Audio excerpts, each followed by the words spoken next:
listening to the Airline Pilot Guy Show. The view from our side of the cockpit door. WAPG, it's the Airline Pilot Guy. Airline Pilot Guy episode 481. Yeah, he's up in the sky. It's the Airline Pilot Guy. Hello, you're listening to the Airline Pilot Guy Show, the view from our side of the cockpit door, with your host, Captain Jeff, broadcasting live from Studio 1A at APG headquarters in Roswell, Georgia. Today's show is recorded on the 12th of July, 2021. Yeah, pretty close.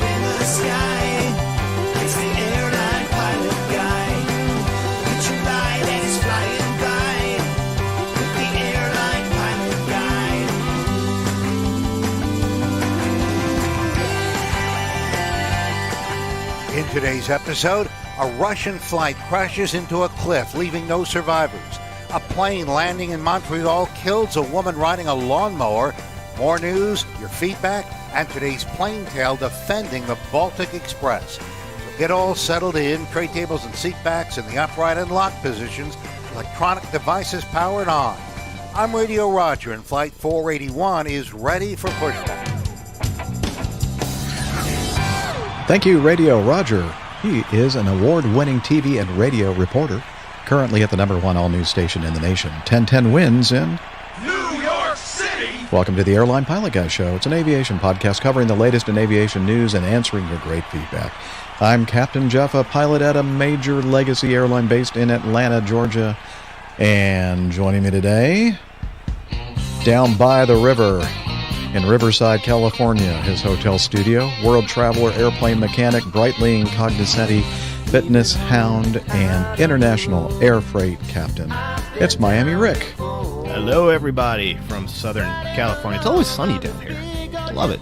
Weather's great. And when it rains, it pours, right? Oh, yeah. Or something But, like that. sunny today. All right, very good. And also joining us from across the pond in his studio, in Hartford, Hereford, and Hampshire. he is a professional photographer, former RAF, RAAF fighter pilot, retired Airbus A330, A340 captain for Virgin Atlantic Airways. It's Yeah, I'm going to Captain butt Nick in there before the retard comes. oh, too Hi, late. You're everybody. here. Yeah, I'm here. Yeah, it's just it's second go.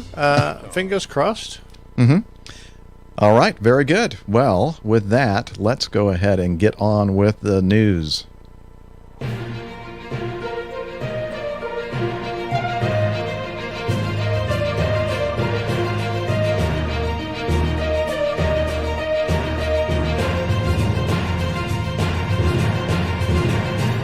Stand by for news.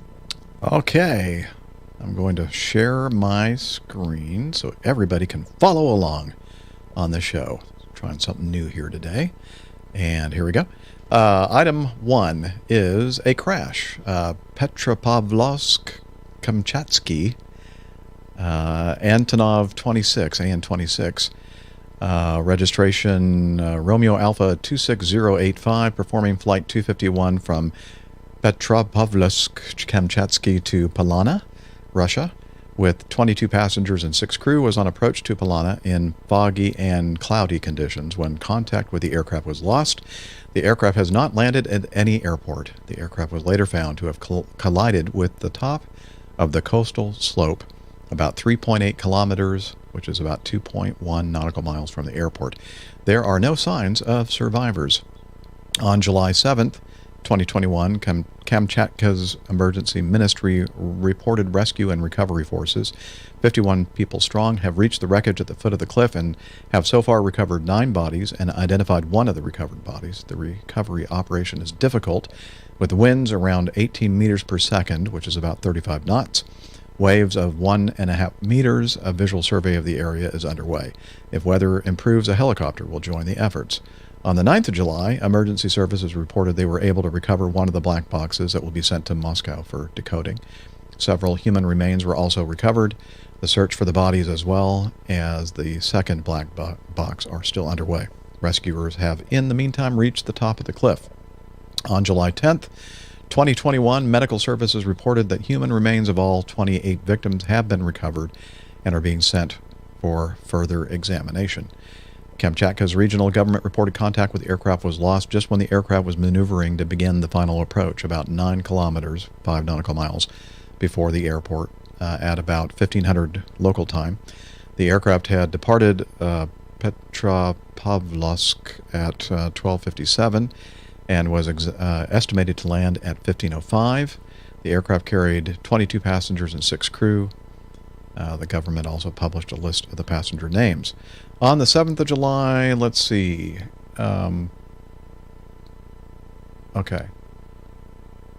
So we want to take a brief pause. What's going on, Nick? Oh, I don't hear you. Someone just unmuted me and I muted. There are some comments on the background noise, which I'm suspecting is that I'm hearing. Ah, okay. So people that are listening on StreamYard are hearing that noise as well. But I'm on StreamYard. Maybe we're getting a different... Oh, you're on the... They're on YouTube. I'm wondering an electronic purring noise. Yeah, that would be how I would describe it. Okay. Yeah, we're not sure exactly what that is, what's going on with that. We tried to do some troubleshooting before we recorded, and we thought that it was only Nick that was hearing that. That seems to be coming from his source. Probably that underwater cable coming over from the underneath the Atlantic Ocean. It's probably a Russian submarine listening in Could be. Our broadcast. It doesn't seem to make any difference if I mute it or not, because most of the time I've been muted. Well, that's odd. Well, I don't know what to tell you, folks. Yeah, I know the sound that you're talking about, Jennifer, because before we started recording, Nick had turned on his speakers, and so we could hear, through his microphone, we could hear that noise that everybody seems to be hearing. But I'm not hearing it. Rick's not hearing it. Liz can't hear it. Vetland isn't hearing it. Yeah, okay. So it's only some people. Well, I don't know what to tell everybody. But Weird. Just, I guess it's grin and bear it, right? Yep. Okay. All right, so let me pick up where I stopped. On July 7th, 2021, Kamchatka's regional government also announced that the captain of the flight had been, who's 35 years old, had been employed with the airline since 2013, had accumulated more than 3,300 flying hours, 750 hours as captain. The first officer flew for the airline for more than a year and accumulated 1,253 total hours and 1,091 hours on type. The flight engineer, 65 years old, was the most experienced of the crew and an old-timer of the Enterprise, and had accumulated 9,300 hours total, 6,900 hours on type.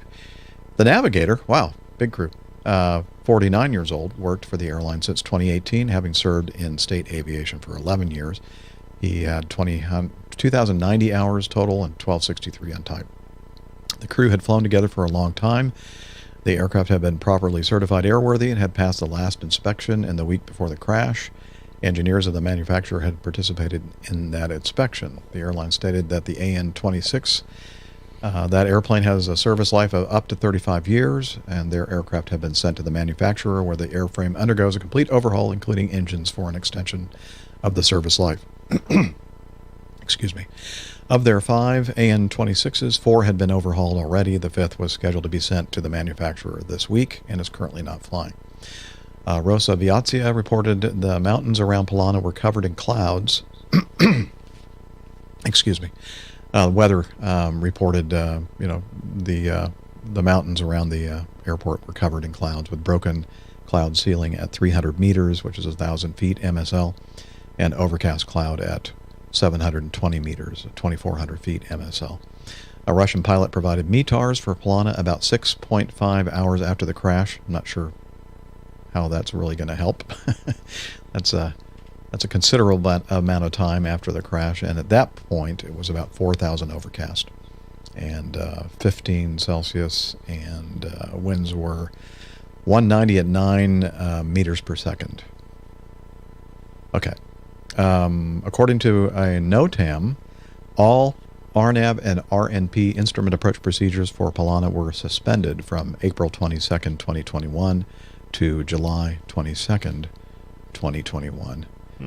I'm not sure that they said what approach that they were using when they crashed. They did mention that the coast of the extended runway centerline of Palana's runway 11 raises about 110 meters above the sea and to about 120 meters above sea level in the area of the final position the aircraft was found at. So it looks like a controlled flight into terrain. Here's a photo from the helicopter, and you can see that black mark, and you know that's they almost cleared that cliff, but not quite. I'm looking at the. I thought I had a charge for Palana, but I don't. But the runway's only 4,700 feet long, so it's not a long runway. It's 2911. Can you guess which way he was going, Jeff? Was he seaward heading inland, or? Yes. Yeah, he was flying over the sea, coming in to the port, so the airport. You see the approximate final position right there, and then the airport is right here. So they were coming in from the northwest, it appears, if this is oriented toward north, which I believe it is. And just so that I'm looking at all the approach plates, and there's no approach that goes over that piece of terrain. Yeah, I didn't see that either, Nick. And do they have any ILSs or anything other than RMP or RNAV? Oh, there it is. I mean, by the way, this is from the Aviation Herald, and in the Aviation Herald article, we have this approach plate for the RMP runway 11, and as you mentioned, Nick, it doesn't. It's not plotted to fly over that area where they crashed. Let me see. The other one here is the approach to runway 21, I think. No, 29. Or 1129. It must be a circling approach. Yeah, it's not an ILS either. It doesn't have the feather. Well, then I don't know if it looks like an ND, maybe an NDB. Yeah, it looks like some kind of NDB there. Because there's that navigation aid there, 285. I can't read Russian, so I'm not really sure. But that looks to me. But even again, I don't know why they were up here further up in the coastline, more to the north. Lost in the fog. Yeah, but maybe they were trying to fly that RNP or RNAV procedure, and they didn't realize that they had been NOTAMed out of service, and maybe they were following some bogus guidance, perhaps. I don't know. I don't know how that would affect their navigation, because an RMP is generally satellite based, right? Mm-hmm. So, I don't know. Interesting. Maybe there was something going on in the area that was causing the satellite signals, interfering with satellite signals and satellite reception, and perhaps they were getting some, bogus data in their airplane. Yeah, and I mean that's happened to me. There there are NOTAMs, particularly when I used to operate in the Middle East quite a bit, where the ILS was out, and then there were no GPS approaches available because the GPS signal is going to be jammed for one reason or another.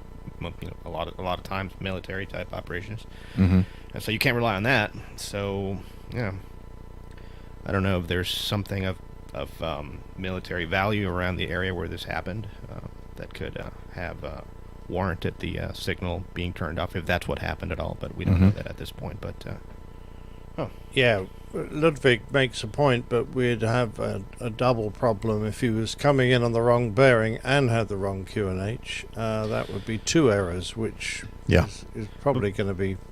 But here's another thing. Remember that in Russia they fly QNE. They land QFE. QFE. Sorry, QFE. Yeah. You're welcome. Yeah, QFE. Thanks, Nick, very much. 50%. Yeah, exactly. Yeah, you don't want to land on 2992. You want to land QFE. There you go. QFE is what you want to land on. Well, but at since least it's over there. Coastal, QFE is a little iffy. Get it? Effie? Very. All right. Terrible. Bam. But since it's Yeah. a coastal airport, there's not going to be a lot of difference anyway. The airport elevation looks pretty low. Yeah. So the two are going to be very similar. True. Yeah, precisely. That's true. Well, it's kind of a mystery. Definitely controlled flight into terrain. Into C-FIT, terrain. absolutely. Mm-hmm. So it could be one or the other of what we had just speculated upon, or perhaps maybe both.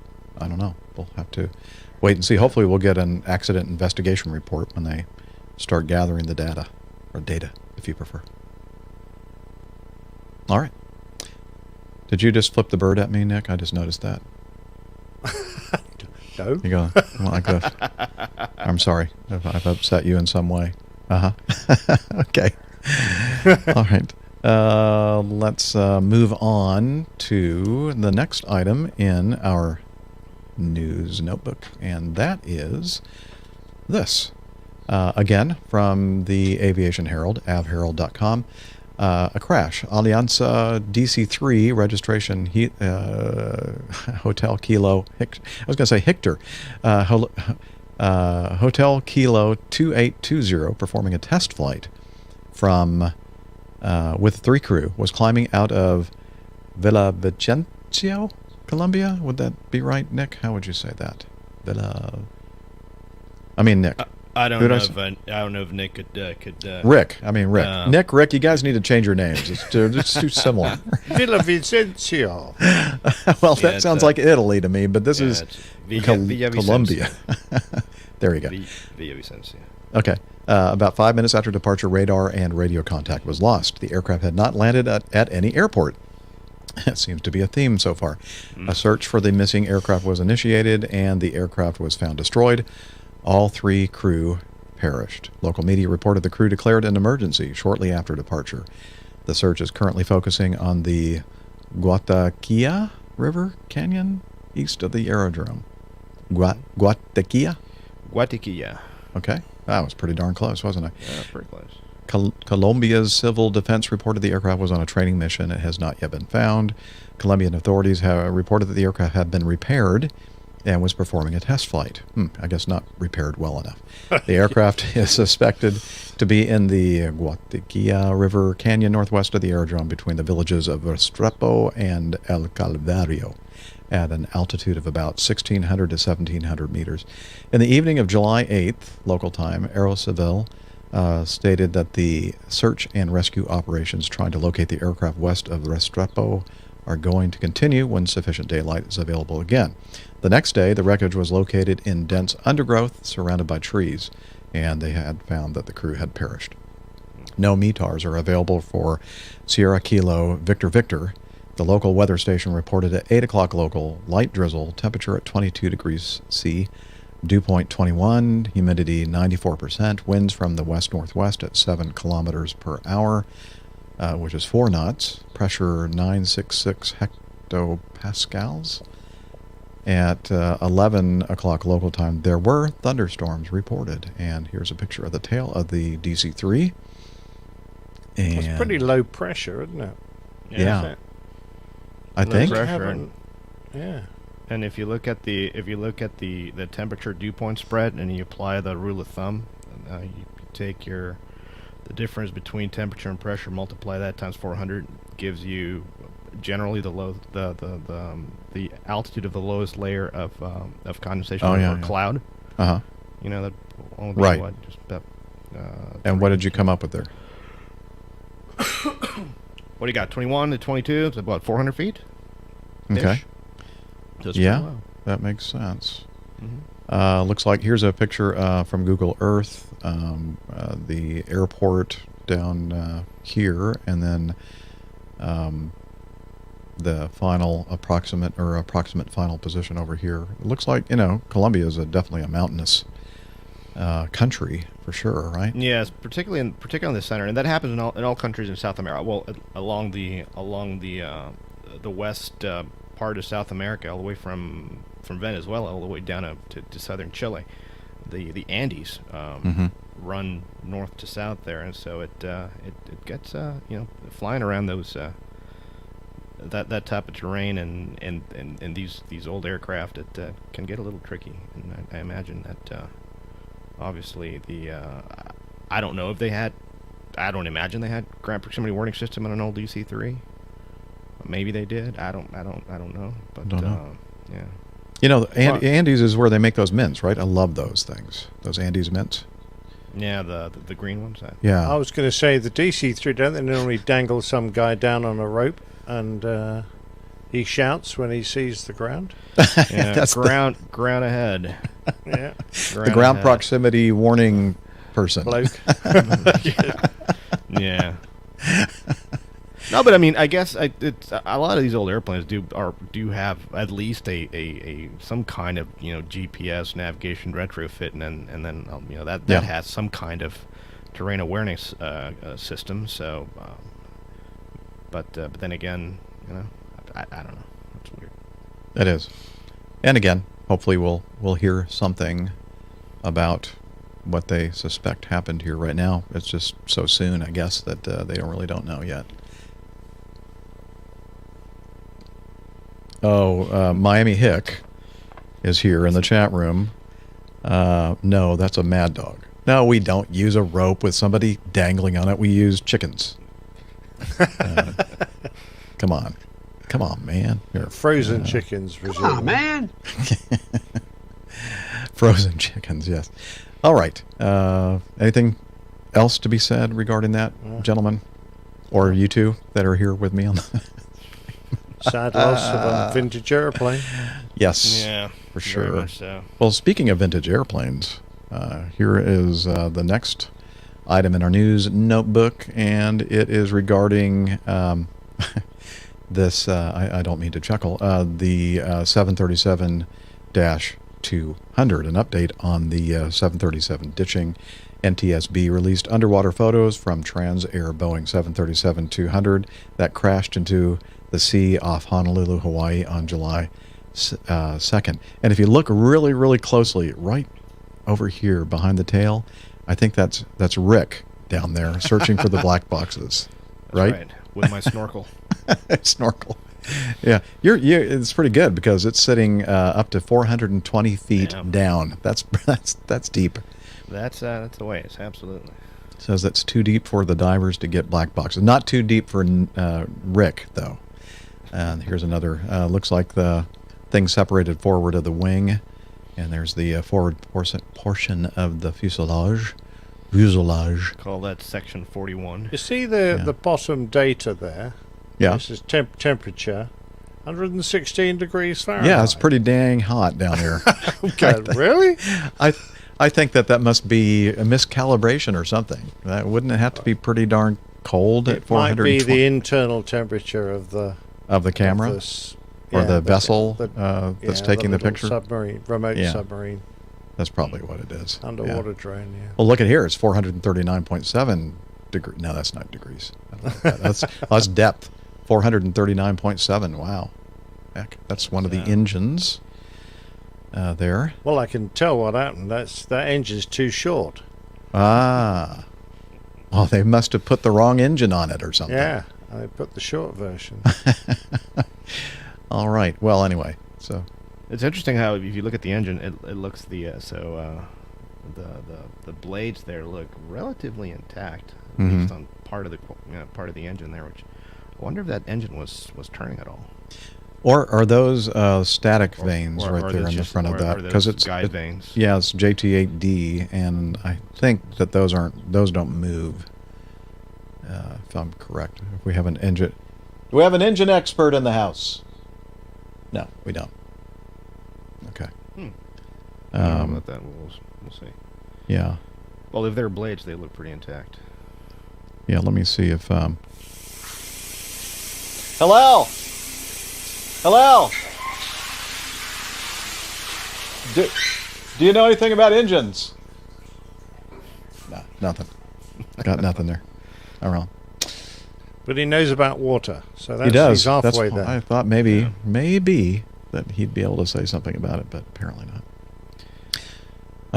And as far as I know, they haven't really released any other information yet. Have you seen anything regarding that ditching and what could possibly have been the issue? No.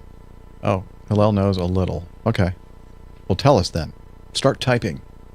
And in the meantime, we're going to talk about the fact that I believe when we first talked about this last show, Rick, I don't think you were with us. Yeah, I was in Honolulu, and I was all set to go, and then the internet crashed in the hotel, and then I was trying to get a new room. That's right. That didn't work. So that was a bust. We kind of were thinking that because it was kind of odd for both engines to fail, and so we're wondering if it might have something to do with fuel contamination. There we go. There's the engine expert there, Hillel Glazer.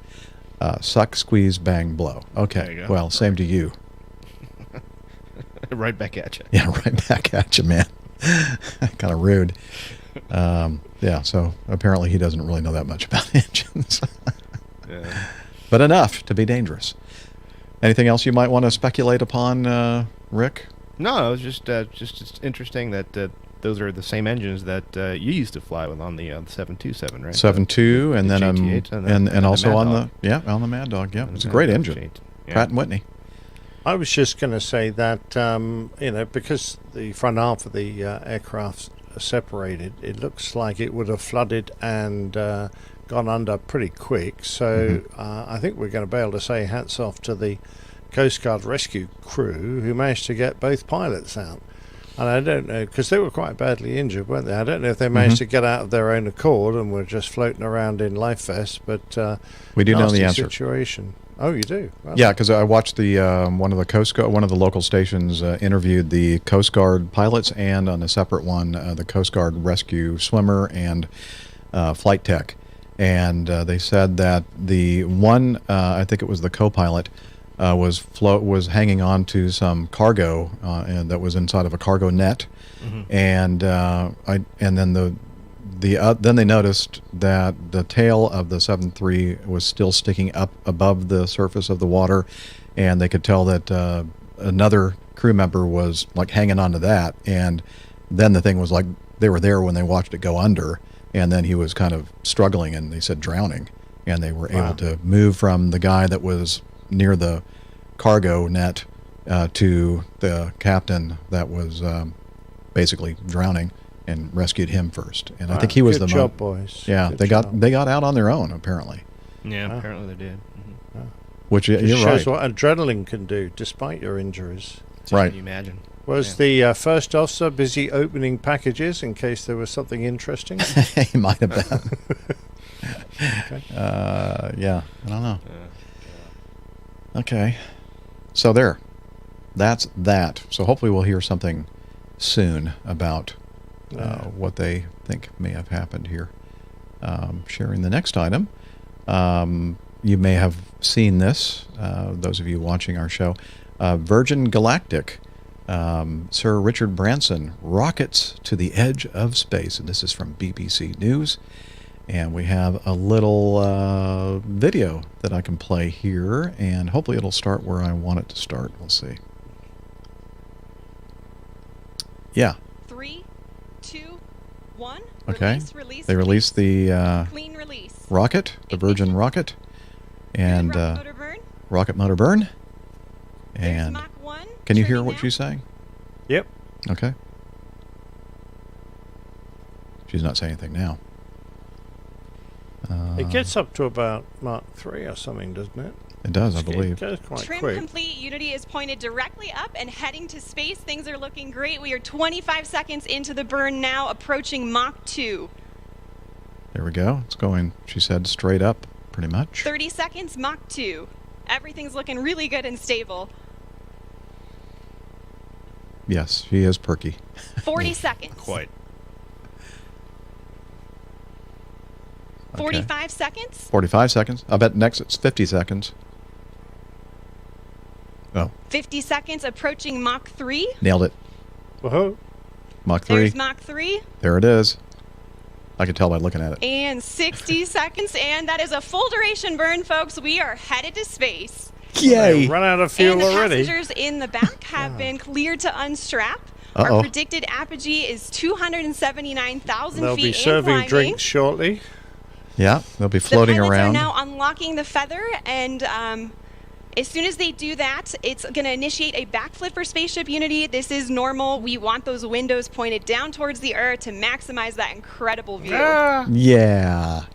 Okay, cool. And we also have a video with billionaire Sir Richard Branson, kind of a special message from space. So here we go. To all you kids down there, I was once a child with a dream, looking up to the stars.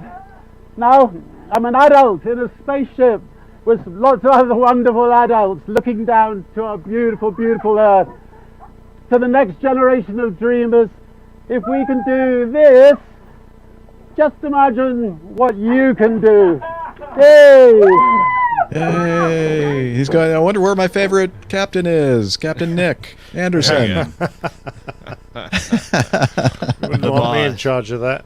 That's interesting. That's funny because the detractors are saying, well, the craft reached apogee at 279,000 feet. Apparently, Kármán line is at 330,000 feet, and so officially space begins at 62 nautical miles up, I believe it is. So that's 330,000 feet apparently. And if you reached apogee at 279,000 feet, you're just short. But that's what she said. Exactly. That's exactly what she said. Just a wee bit short. Just a wee bit short. Oh, we'll see. We'll see. There's another craft going up on July the 20th. The new Shepherd from Blue Origin. Yeah. Yep. Yes, it's the race of the billionaires to get into space, and they're going to get up. Above the Kármán line by a healthy margin if things go well. So that's going to be interesting. So this Kármán line, presumably it was thought up by a woman wearing a great big bowl of fruit in her head. That, or they were listening to yeah. Let's see. Yeah. So they, according to this article, it said the height reached by Sir Richard in the rocket plane known as Unity, also the name of the leisure travel van that I have purchased, was 85 kilometers, which is 202,000 feet, 53 miles. The businessman was accompanied on the mission by the vehicle's two pilots, Dave Mackey and Michael Masucci, and three Galactic employees, Beth Moses, Colin Bennett, and Sarisha Bandla. The latter trio and Sir Richard were presented with commercial astronaut wings after the flight by former space station commander and Canadian astronaut Chris Hadfield. Sir Richard billed the flight as a test of the space tourism experience he expects to begin selling to customers from next year. I've had my notebook with me, and I've written down 30 or 40 little things that will make the experience for the next person who goes to space with us that much better, he said. The only way sometimes you can find these little things is to get in a spaceship and go to space and experience it for yourself. Today, space is virgin territory. I get it.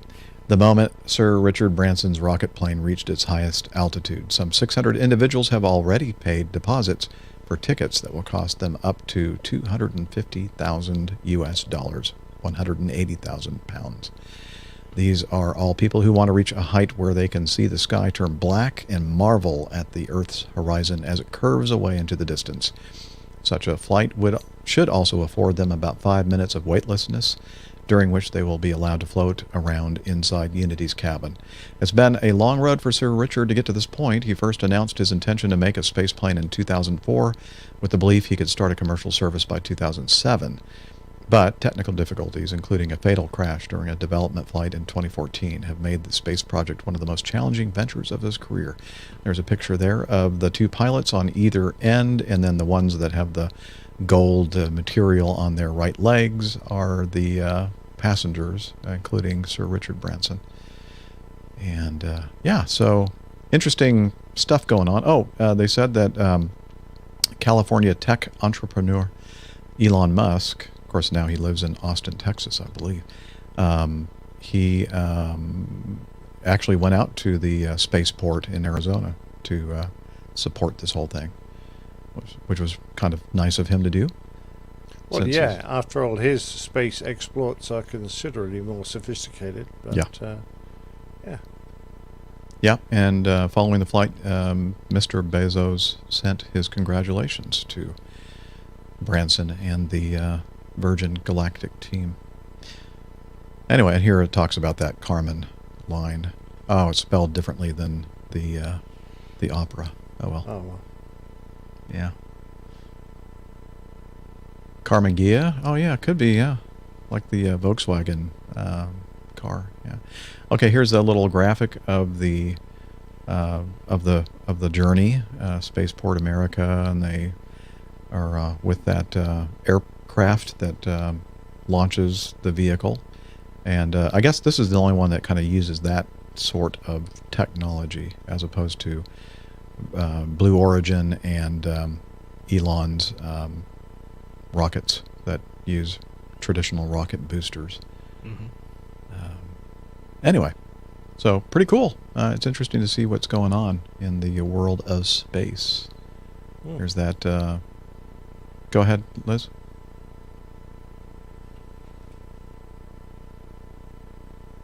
Okay. All right. Tell Hillel to get back in the shower and shut up. No, I'm just kidding. Okay. Well, that's enough. Anything else to say or add, crew? No. No. Congratulations. Someone to Virgin. quite correctly said, congratulations to all the Virgin employees who made so much profit that he could afford to do this. Yeah. There you go. And too bad about your retirement that we had to stop to pay for this. I actually found a schematic of the engine. The image looks like just like the master vane disc, which sits behind the front fan. I'd link to the image, but I can't here. Okay. Like the master vane disc. Okay. Oh, it's so vain. All right. And let's move on. I believe we have one more to cover on this portion of the show. And let me set it up for sharing so that you can all read it along with me. I wish there was some kind of a shortcut key that I could hit that would just do this automatically. Okay, here we go. Citing a serious flight test incident and lack of design maturity, the FAA slows Boeing 777X certification. This is from the SeattleTimes.com, and there's a picture of the Boeing 777X series sitting on the ramp that looks like, what is it, Painfield? That'd be Pain, yep. Right, yet another... I miss flying in there. Yeah, I bet you do. I've never flown in there. And yet another blow to Boeing. The FAA last month formally denied the jet maker permission to move forward with a key step in certifying its forthcoming giant wide-body airplane, the 777X, in a sternly worded letter dated May 13th, which was reviewed by the Seattle Times. The FAA warned Boeing it may have to increase the number of test flights planned, and that certification realistically is now more than 2 years out, probably in late 2023, which is, they add, the month that Jeff will be retiring from his aviation career. How did they know that at the Seattle Times? It's very clever. Yeah, that could push the jet's entry into commercial service into early 2024, 4 years later than originally planned. The FAA cited a long litany of concerns, including a serious flight control incident during a test flight on December 8th, 2020, when the plane experienced an uncommanded pitch event. Ooh, that's never good. Nope. Meaning the nose of the aircraft pitched abruptly up or down without inputs from the pilots. Boeing has yet to satisfy the FAA that it has fully understood and corrected what went wrong that day. That's even more troubling. The letter was signed by Ian Wan, the manager of the local FAA office that judges whether Boeing has met all regulatory standards. He also told Boeing that a critical avionics system proposed for the airplane does not meet requirements. And he expressed concern about proposed modifications involving late changes to both software and hardware in the electronics of the jet's flight controls. The aircraft is not yet ready, he wrote. The technical data required for its type certification has not reached a point where it appears the aircraft type design is mature and can be expected to meet the applicable regulations. An FAA official who asked not to be identified in order to speak freely said the drag on 777X certification is now the subject of a lot of attention at high levels, both within the agency and at Boeing. Boeing's last all-new jet, the 787 Dreamliner, had to be grounded in 2013 when its battery smoldered in flight. The next plane, the derivative of the 737 MAX, was grounded for 21 months starting in 2019 after flawed new flight controls caused 2 fatal crashes. I wouldn't call that flight controls, but nobody asked me. Anyway, so there we have it. Kind of not very good news for the Boeing out there in Seattle, or I guess they're based in, or they're headquartered in Chicago. But what do you think, Rick? No, I think it's fine. It's just, you got to get it right. You can't you can't keep pushing these things through and getting the airplane out quickly for the sake of optics and for the sake of getting it to the customers, and then having some kind of major event happen, and then have to walk the whole thing back and kind of start over, hurting the brand and the credibility, not only of of Boeing as a company, but of the FAA as a regulatory agency. And so, oftentimes you just have to pace yourself and just slowly but surely here. And I've been reading a lot about Emirates and how they feel about this whole debacle, and they're not happy, and I don't blame them. I mean, no. Boeing promised a product on a certain date, and they didn't come through. And I think that as much of Boeing advocate that I've been through my whole career here, it's just, you have to sometimes shine the spotlight where it needs to be shown, and you got to do things right. That Emirates CEO never, shies away from, telling it as it is and how he feels about it. And I think that's a good thing for the industry, for somebody like him to say, look, and it hasn't just been Boeing. I mean, they've had issues with Airbuses as well, and that he's kind of put his foot down and said, no, we're not accepting delivery of this because this is what you promised us, and it's not meeting the expectations that we had, and go back and fix it, and then we'll take it. And so exactly right. All right. Well, with that, let's do a little bit of catching up with each other, getting to know us, that segment of the show where we talk about what everybody's been up to between episodes. And since we didn't get a chance to hear from you last week, Rick, let's go ahead and hear what's going on, man. Well, been back at work for the last week or so. I spent 4th of July in Hawaii, the layover there in Honolulu, so I had more than my standard 32-plus hour layover. I was there for a healthy 3.5 days, which was nice. Wow. So just very got pleasant.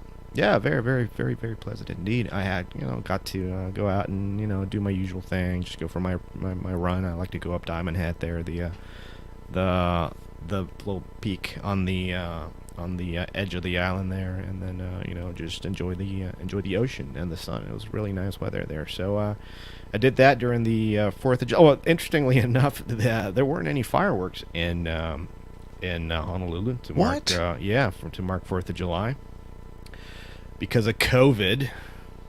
Oh, yeah. Well, that's a whole other story. What does that have to do with it? Exactly. Excuse wow. me. So, bless you. So, so sadly, no fireworks display, and that kind of put a dampener on things, and so flew back out to Southern California, and then back out to Honolulu. I was supposed to be with you all last week, and had a bit of a technical issue. I couldn't get the internet connection to work. So that didn't work, and but just basically been doing out and backs between Southern California and Honolulu. Doing my last one for the period tomorrow out of Riverside. And heading back home on Friday, so that's going to put an end to the out and back for a little while. So rest of the month off. Oh, loved your crew log you did, by the way. Oh, great. Thank you, Nick. Yeah, crew logs, by the way. If you want to become part of our Coffee Fund cadre or Coffee Bar Club, as Nick likes to call it, and become a patron of the show at patreon.com/airlinepilotguy, you have access to our crew logs, and so you should check that out. It's one of the perks of being part of the club.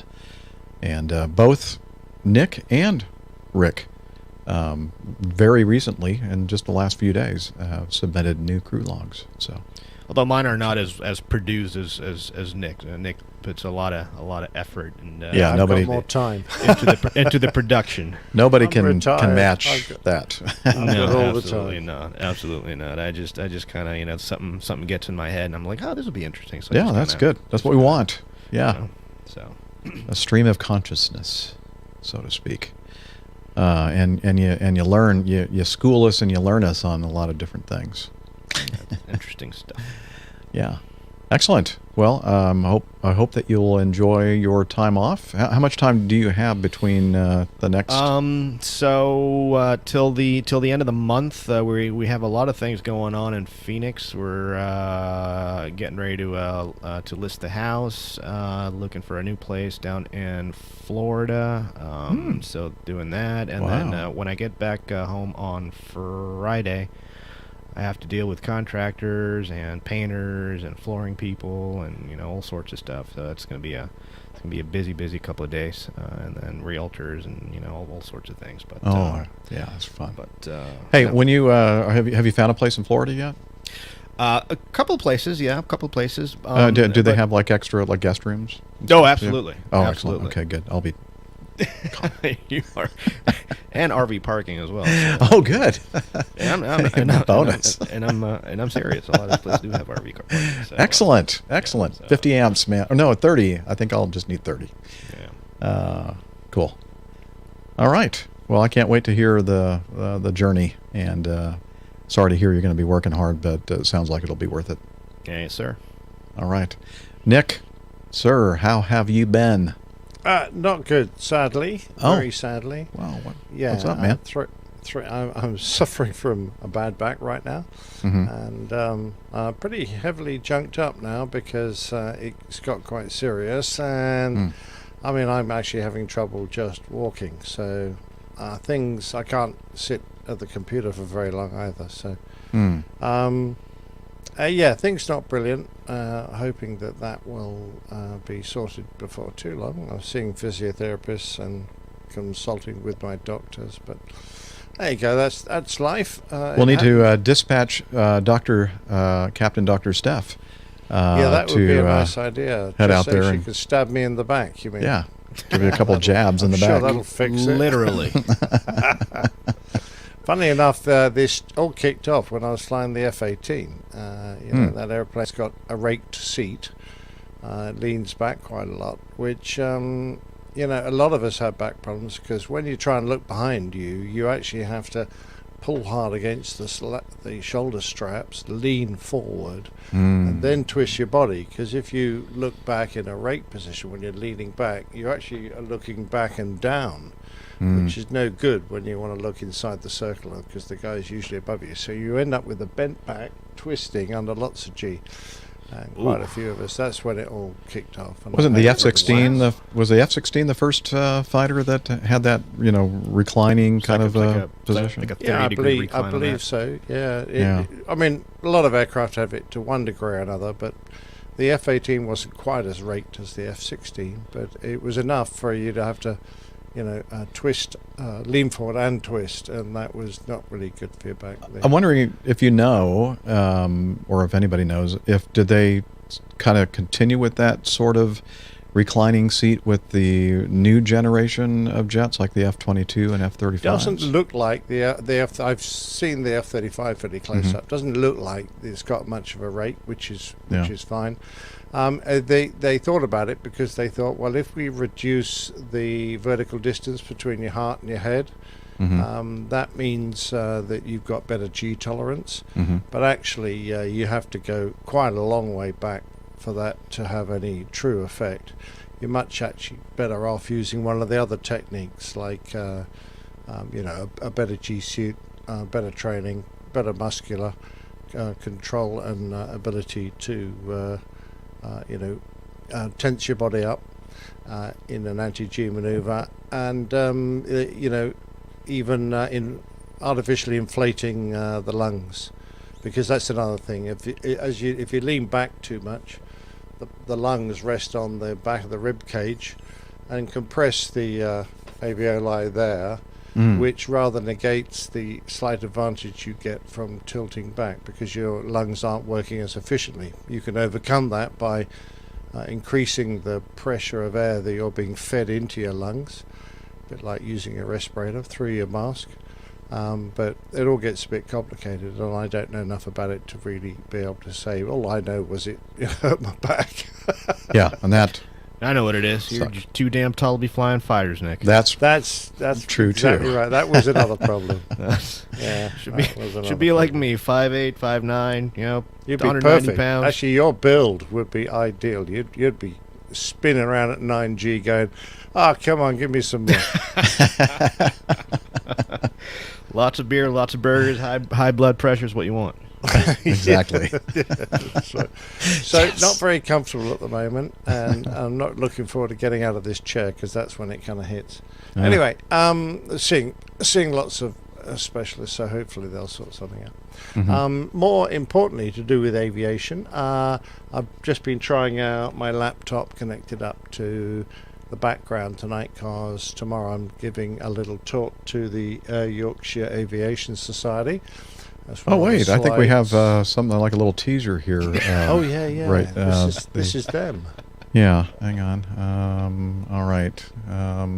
There we go. This is Captain Boycott speaking. During the flight, we'll be flying at whatever height I like for as long as I bloody like, because I'm captain, right? That's my standard PA.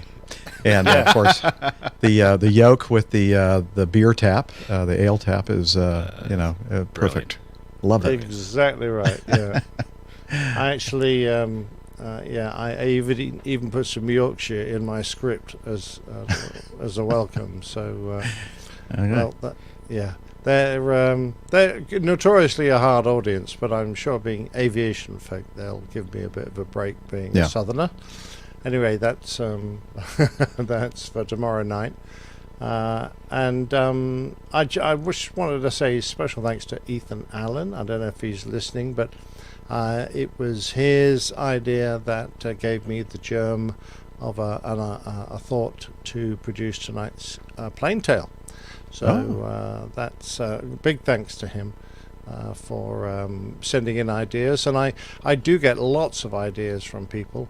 And I can't use many of them because it's either like too much work, or they're not, I can't find enough information quickly enough about an event or an aircraft or whatever. But I do appreciate people who send in ideas, and thank you all very much for that. And Ethan loved the furniture. It's really Absolutely. high quality stuff. Great stuff. I love it. I've got some of your stuff at home. I don't know how Leather designs.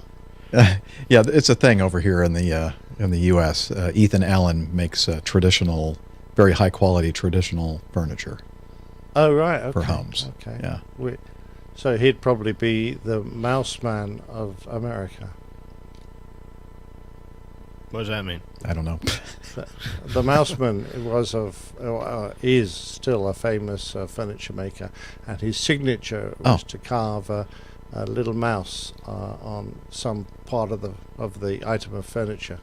And he became the Mouseman. I like that. Very cool. Garden. Very nice. Very cool. Okay. So Liz is saying that if you need to depart because of your back, and what was the last part? Feel free, she said. She's given you...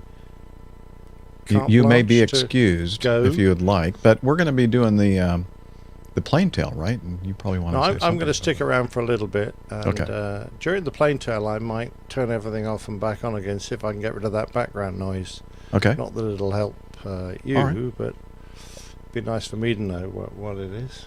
Okay. Excellent. Excellent. All right. So, and for me, nothing new. Haven't flown since the last Rapid City trip. And right now, I will not be scheduled to fly anything until next month. Kind of a personal issue that I'm going through, and that's all I will say about that. And next up is the Coffee Fund.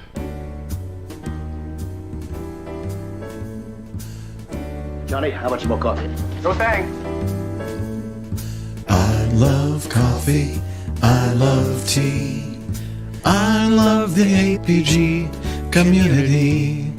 Coffee and tea, and the Java and me. A cup, a cup, a cup, a cup, a cup. All right, that is Jeff Smith singing the APG version of the Java Jive. And the Coffee Fund, the Coffee Fund Cadre, the Coffee Bar Club is your way to support the show financially. And a couple different ways to do that. One is the Coffee Fund Classic method, which is basically a PayPal donation page. And again, I mean, it was just, I think the last show that we mentioned Mazoots, and he came through again, another generous donation. Thank you very much, Mazoots, for your support of our show. And the other way to support us is to use or become a patron of the show via Patreon. And we had several of you join us as new patrons, and there actually is one more, and I didn't have a chance to add you to the list, young man, so you will be on next show. But for this show, we have two new producers, Spencer Stutzman and Derek Smith. And we have two new executive producers, Tom Seagraves and James Mack. So thank you for joining the Patreon and becoming patrons. And if you want to join this great group of folks, you can head over to airlinepilotguy.com/coffee and learn all about it. You'll be glad you did, and we will too.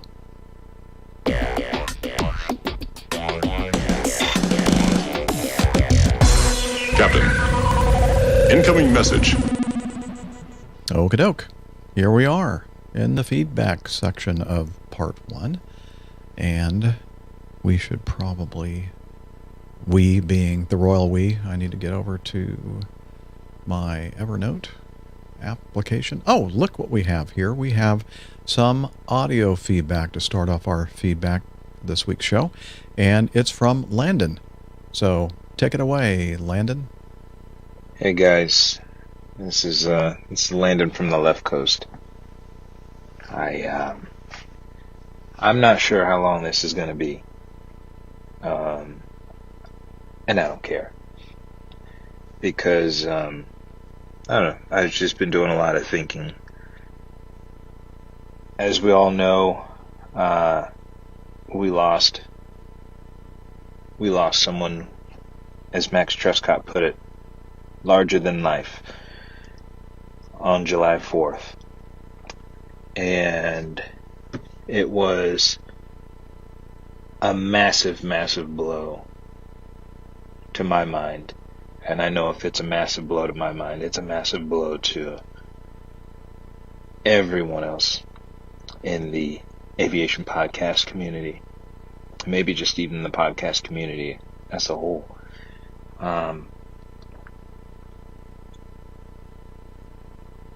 One thing that Max Truscott said in Aviation News Talk podcast, which is the only podcast that I've been able to listen to thus far since finding out about losing Launchpad, is that he was larger than life. And damn it, let me tell you, he absolutely was when I first met him in Oshkosh in 2019. First thing I said to him, I was like, you're Launchpad. And I was starstruck. And he was like, yeah, I am. I was like, I listen to you all the time. And you are really, really huge. And we just, hit it off from there. And then he's like, you're going to be coming to Potapalooza, right? I was like, yeah, I guess I am. Good. It was great. I met up with the APG crew. met up with a lot of other folks that were a part of the APG crew and just the aviation podcast community from all over the world. That's where we all met, right there at the Pipistrel booth, Potapalooza. That was a great time, and Launchpad put that together, and it was absolutely wonderful. It made my day. It made my whole entire trip, just as it made everybody else's trip in the summer of 2019 at Oshkosh, EAA Air Venture. And I was looking forward to meeting up again at Potapalooza in Oshkosh and meeting up with Launchpad, because on July 4th I was listening to the Airplane Geeks and listening to how awesome his interview was about how Red Bull Air Racing is coming back. Not going to be Red Bull, but it's coming back, air racing. And the interview was just awesome that he did. I mean, it just brought so much joy. And he's just so excited about aviation, all the same as we are. Grown man, just like us, and women, sorry, gender neutral. Just so excited about flying. And he was a breath of fresh air. He was a breath of fresh air, even meeting him in person and even listening to him on the podcast without even meeting him in person. He's a breath of fresh air. And it's just so saddening knowing that he's gone.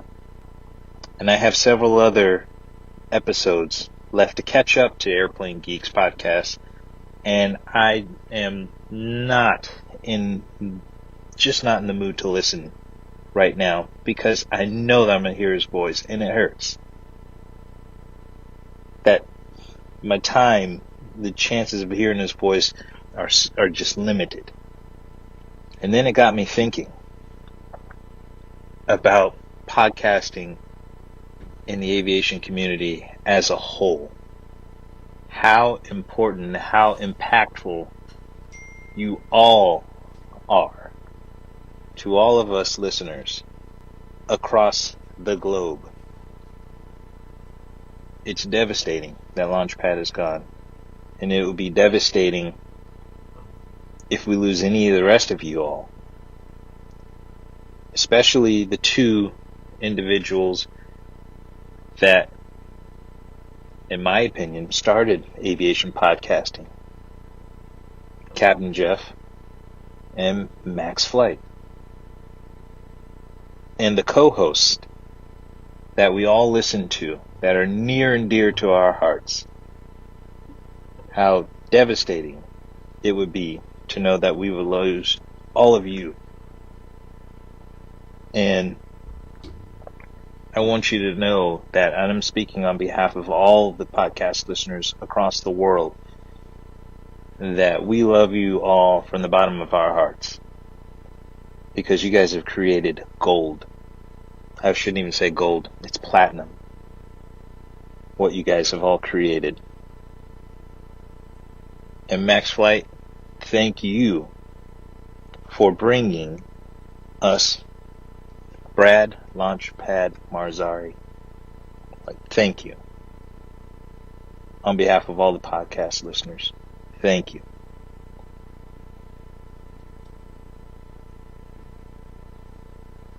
And it's tough. It's really tough to do this. It's going to be tough listening to the podcast in the future. We'll get through it. We'll all get through it. But it's just going to be tough for a little while.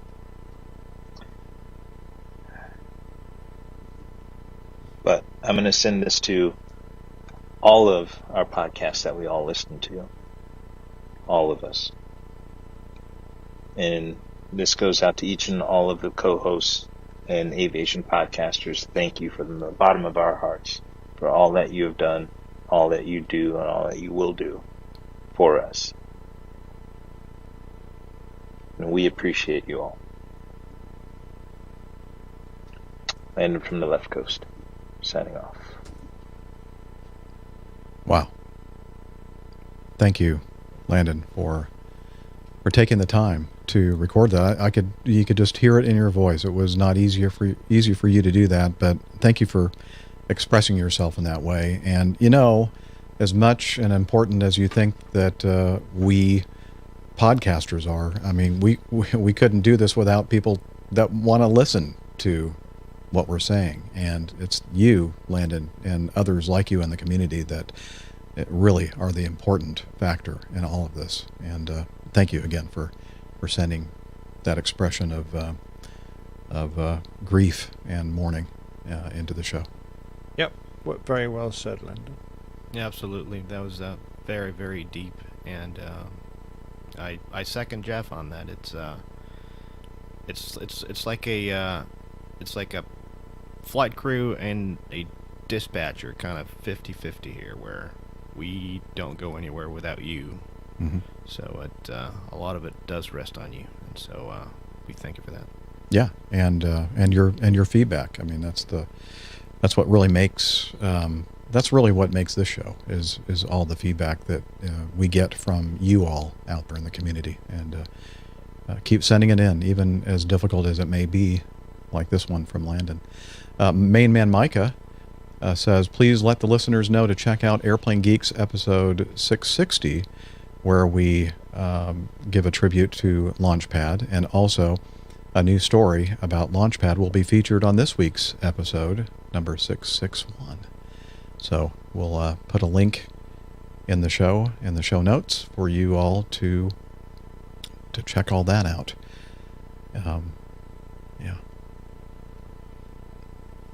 Yeah, so Landon sent in another piece of feedback, not quite so down.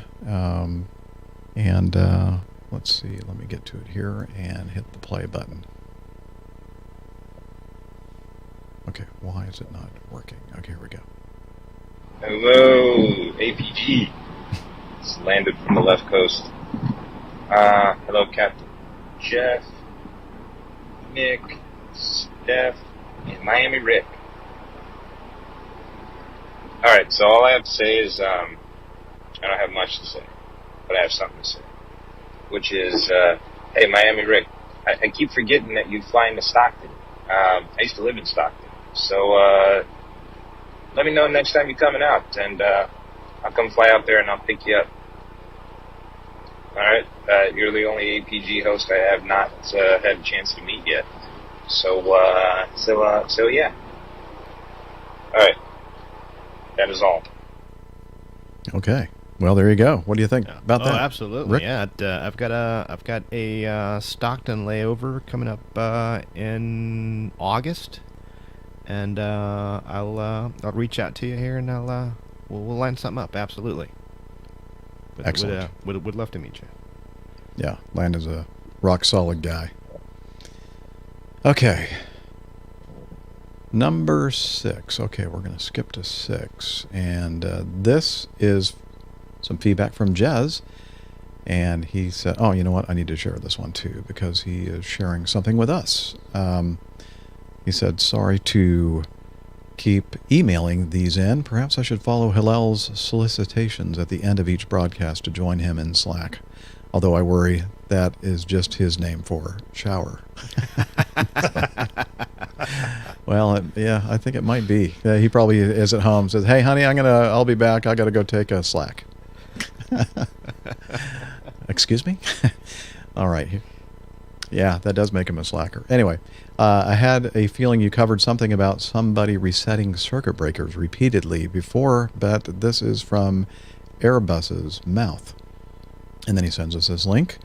I guess they're just trying to say, don't hit Control-Alt-Delete when airborne. And yeah, I guess this is a PDF from the Airbus Safety Magazine. System reset, use with caution. And we're not going to read this whole thing here because it'll take up a good portion of the show, but we're going to have this linked in the show notes. Did you have a chance to look at this, Captain Nick? Yeah, I'm pretty familiar with what's in it because in our QRH we have several pages under computer resets which address every single reset we can do and give us any limitations on the ground or in the air, guidance as to how long to pull the relevant circuit breaker or press the reset switch for. So it's all there in black and white, and it's not hard to follow, quite honestly. Some people, obviously, they get in the habit of doing resets. They don't bother to look, and you never know, something's changed or whatever. And the problem is if you get in the habit of just blithely doing resets, yes, you can get rid of the problem sometimes. Because what tends to happen is you get a momentary failure in a system, it'll flag up an error, the computer will display it. If you reset the computer, that bit of memory has gone. In some cases, not every case, sometimes it's a hard flag, and the computer will monitor again. And unless that problem reoccurs, you won't get a reoccurrence of the fault. But the fault actually might still be there. It's just that it doesn't happen very often. And it might be, something that really needs to be attended to. So, it just resetting the flight, the computers and deleting what is effectively a warning because you think, it's probably spurious, It's not always spurious. So, not a good habit to get into, quite honestly. Exactly, and if the circuit breaker popped, it's for a reason, so, but across platforms, whether it's a Boeing or an Airbus or whatever, the one circuit breaker you never reset are ones that are related to fuel systems or fuel pumps and stuff like that, so you leave those alone. And you don't want any arcing pumps in the old tank there. Nope, you don't want any of that stuff. It'd be bad idea, bad day. So yeah, it's circuit breakers, and as Captain Nick said, everything is very, very black and white on the procedures on the quick reference handbook, and just follow those. And when something pops, write it up, so that if it's the first time it happens, write it up so that you start to establish a paper trail that maintenance can follow and establish a trend. And because that sometimes it's really kind of hard to try to figure out what where the problem is, and at the end of the day, these newer airplanes all have central maintenance computers and they run their own diagnostics and all that, but oftentimes the problem can be very, very well hidden and under layers and layers of subsystems. And so I guess the way to sometimes find what the problem is by seeing where the trend started and where it headed. And so yeah, just circuit breaker pops, write it up, report it, and then let maintenance deal with it. That's what they do. So. And I must admit, it's all great advice, Rick. But if I get a problem, one of the things I always do is used to do, was go back in the logbook to see if that fault had been rewritten previously, and then I would make a note. This is the fifth occurrence of this fault. What I'm trying to avoid is the engineer doing a quick bite, going, no fault, cannot duplicate. Yes, signing it off again. Because if it's happened 4 or 5 times, then needs to be looked at properly. Exactly right, and that's actually one of the first things that we do when you get on the airplane. You do what's called a logbook review, and you'll not sit down, but you'll have a talk with maintenance, and they'll show you the logbook. They'll show you what they worked on, whether they did a transit check or a daily check. There's certain time constraints because these checks obviously expire. They need to be current.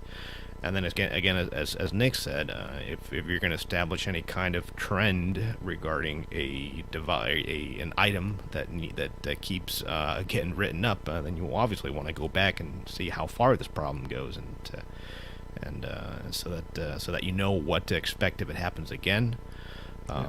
Always, you're not going to take off with any open maintenance write-offs. That's just not the way it works. You need to apply procedures. You need to refer. Unless the engineer has his thumb over that one. Don't look here. What's that? Exactly. Well, what's that? Yeah. So yeah. I mean, you never take off with any open maintenance write-ups ever.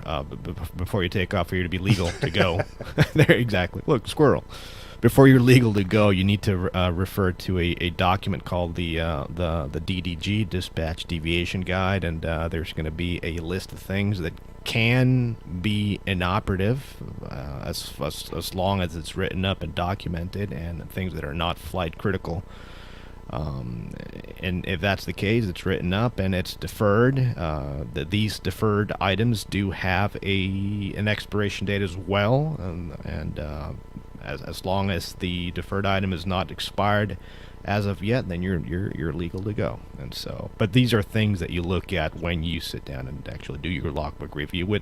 Sometimes can take a little bit of time because you have to be thorough with that. Because once the doors close and you're upstairs, you're on your own. So.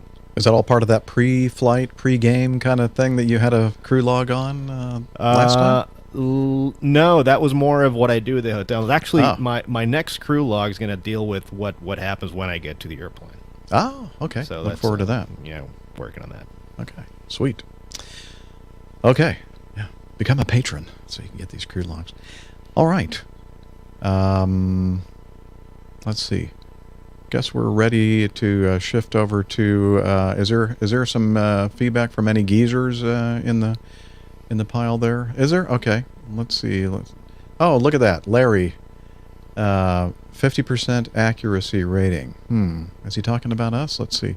Captain Jeff and crew, when you last buzzed through Tulsa, you mentioned the display at the airport gate reading a tad wonky. I replied that was the FIDS system, the Flight Information Display System. And even though I specified those when they did the concourse remodel a few years ago, I didn't have anything to do with their repair. Consultant, Yeah, right. Sounds like he's protesting too much. Anyway, well, I was wrong. They are the RIDS, the RIDS, Ramp Information System displays. However, a few days after the episode was published, June 22nd, about 1 p.m., I was having lunch with a couple of airport employees and just happened to mention them. So I drove them out to the ramp to get a good look from your perspective, and they were just a tad off. Oh, did I mention that one of the guys from the airport just happened to be the head honcho over all things electronic? He said he would get into the system and fix whatever was wrong. Several of the other gates were also back to the future. So next time you sneak in unannounced, they should be up over 50% accurate. Insert bell sound here. Oh, I wasn't ready for that. Okay, let me see if I can find the bell. No. Rick Bell, he's in the chat room. Oh, is he? Okay, there he is. No, not that bell. It's this bell? There we go. That's the one. Yeah. Anyway, T-38's Douglas. This is from Larry the Geezer. He said, P.S. lunch suggestion, whiteriverfishmarket.com. Okay, looking forward to it. So there's the geezer himself at the controls, Captain Larry. Nice picture, Larry. Get that truck to move before you take off. Before you apply power. Exactly, yeah. Looks like he's about ready to do that, though. He does. Yeah. And Here I go. Okay, here's the RIDS system to which I was referring, 26 October 2036. That's what you agree to. No matter what day and what time it is, it's always like that. And here's one the way it's supposed to look on the 22nd of June, 2021. Colors changed. Yeah, I don't know why. Red in the future. Yeah, I guess. And that's the designation. And when these things kind of cycle through, they'll say the gate identification and then the So you call that the Warthog gate, do you? Yeah, I guess that maybe they do. We'll have to ask Larry. Larry, did they call A10 the Warthog gate? We don't use A10. We use A4, I think. A6, A4, A2 maybe. But A4, I think, is the one that I always use. Welcome to Tulsa sign. 26 October, some more pictures here. A8. And there you go. Back to the Future. So, yeah, I look forward to checking it out, inspecting that next time I'm in Tulsa, Larry. So, thanks for getting on that. You use the Skyhawk gate versus the Warthog gate, huh? Yeah. I guess you can do. Yeah, I hadn't thought of that, but you are correct, sir. Okay. Let's see. We have a little YouTube video on this one, number 8. And here we go. And share the screen and window and there. Okay. Now y'all can see this, right? Okay. Nick, you're going to enjoy this one, I think. From Bass Aviation. Real Aviation Communications. Seabird 193 Heavy, we are visual. Seabird 193 Heavy, cleared visual approach, runway 18 left. Good visual approach, 18 left, Seabird 193 Heavy. Right. Seabird 193 Heavy, have a happy Treason day and Qantas Tower 124.15. 134.15, Seabird 193 Heavy, happy 4. Good day. Okay. Treason day, yes, we love it. This is from Rob. He said, hello crew, DFW controller having some fun, and I figured I'd share. Nick will enjoy. And that's Rob Legal. Remember, everybody, it's not treason if you win. Is that right? I don't know. Is that the legal definition? It's only treason if you, it's only treason if you lose. Okay. Okay. Liz tells us we have about 10 minutes to the point where we're going to play the plain tale. So in the meantime, we're going to do some more feedback, and I'm going to share again. There we go. Got to come up with a faster way to do this. Okay. This is the pilots who risk their lives flying tiny planes over the Atlantic from BBC News, and this is from somebody named Liz. Wonder who that might be. Pilot Dave Henderson. I must admit it's a bit addictive, really. Oh, is he talking about our podcast? Absolutely. Okay. Ferry flying is a lucrative but high-risk industry. Elite pilots deliver small planes across oceans and continents, distances these aircraft were not designed to fly. Flying alone across the Atlantic Ocean in a tiny single-engine plane at low altitude, sometimes in extreme weather conditions, is not for the faint-hearted. Things can and do go wrong. The ferry flying industry is a close-knit band of aviators, some of whom have carried out hundreds or even thousands of flights, delivering newly sold or repaired small planes to remote destinations. And the writer of this article continues, my father was a ferry pilot. As a child, my life was dominated by aviation school holidays. Dominated by aviation. School holidays were for planes and flying. And if you want to read the rest of the article, we'll have a link to that in... Well, if you're using Apple's podcasts or Google podcasts or Overcast or most of the popular podcast devices on phones, you will see that you can click on the title there and the link, and it will take you to this article as well.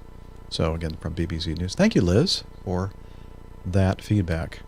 That's very good stuff, isn't it? I mean, in the old days, when I first got into the aviation industry, I remember they were converting Beaver to fly across to Canada by fitting, great big internal additional fuel tanks, like great big plastic bags, and there was a hand pump the guy had to use. Nice Beaver. Yeah. To get this fuel to shift from this big plastic bag up into the wings. And it all looked a bit Heath Robinson. And I suppose in those days the risks were extremely high, but I'm just going to say, no disrespect to these guys, but nowadays they've got, satellite imagery, they've got satellite radio communications as well as radio communications. They've got all the forecasts up the yin-yang. You know, sounds painful. I think they take a lot of the concerns out of it, and as well as having satellites overhead that'll pick up your emergency locator beacon if you go down. It is a lot safer, but there's still no taken away from the fact that single engine aircraft across some pretty hostile terrain for thousands of miles is no mean feat. No, absolutely. And it's interesting because these smaller type airplanes don't, as you said, don't have the range or the equipment required to fly the proper North Atlantic track system. So a lot of these older, I wonder if these smaller type airplanes use the Blue Spruce route system. I'm assuming so. Although, I mean, that was really designed around the beacons that were available as well, because if you lost your navigation, you could still go that route and use VORs. So they probably got GPS and that sort of thing. But yeah, I think you'd need to, because you've really got to. There's only a certain number of airfields en route to go to, and you're going to have to pop into most of them to refuel, aren't you? Absolutely. So, yeah. And of course, I suspect they're under a certain amount of commercial pressure to make sure that they deliver on time. If the weather's looking a bit dodgy, well, shall I go, shall I not? Things change quickly up in that part of the world, Oh, yeah. And they mention that place that I call Sunderstrong Field. Narsarsuaq? How do you pronounce that, do you know? Sorry, Sack. Sorry, Sack. Is that what she said? I can't say what Liz just said. Well, I never could pronounce that, so I always call it Sunderstrong Field. Yeah, and actually that was one of our emergency diversions. If we had a major fire or something, couldn't go anywhere else, we'd try and throw it into Sunderstrong Field. But looking at the approach plates and all the restrictions, it would have been a pretty impressive thing to take a big airliner in there. Yeah, not only that, but there's we do fly over portions of Greenland, both on the 7.6 and the 7.4 fleet, and it's interesting because over some portions of Greenland, in particular, where you to have some kind of pressurization problem, you can't just pop down to 10,000 feet because you do run into a fairly high terrain around there, so you do have to take into account pressurization escape routes, and so that kind of gives you an idea of how unforgiving the terrain is up in those latitudes, and usually with unforgiving terrain comes unforgiving weather, and so I can't imagine having to ferry a small airplane from one place, from one continent to the other, and having to deal with all that kind of weather and then the time pressure and all that. So absolutely. quite interesting. Apparently beavers don't have wing anks, so is that supposed to be wing yanks? I guess they were pumping it somewhere else at the time, Lane. I was like 19 at the time, and I didn't really know a lot about flying back then. So always a smart me aleck if I don't get the position of the audience. wing anks properly. Yeah, well, you're talking about 1912, so yeah, around that. Aviation started in 1903, so yeah. Oh man, hey, Liz sent us another piece of feedback. I think Liz didn't think we were going to have enough feedback for the day show. Anyway, so let's see. Let me get over here to this and say we had such an upbeat, optimistic item last show regarding the aviation recovery in the U.S.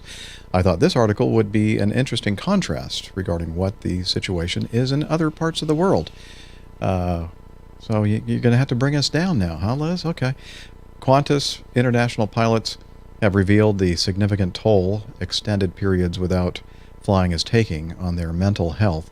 I mean, their mental health wasn't good to begin with, and now it's worse, while other parts of the airline group expands domestic services.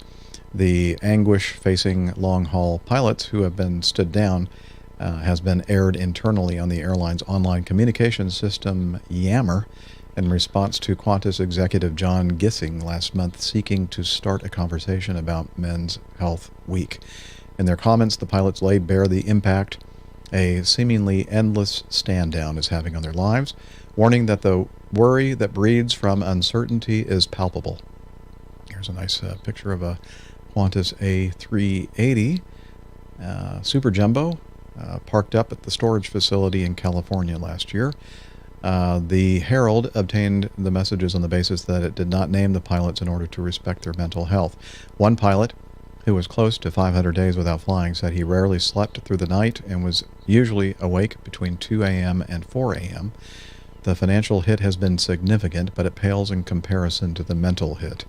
The worry that breeds from uncertainty is palpable, he wrote. The uncertainty eats at you every day. It clouds your thinking. It affects your decisions and corrodes relationships.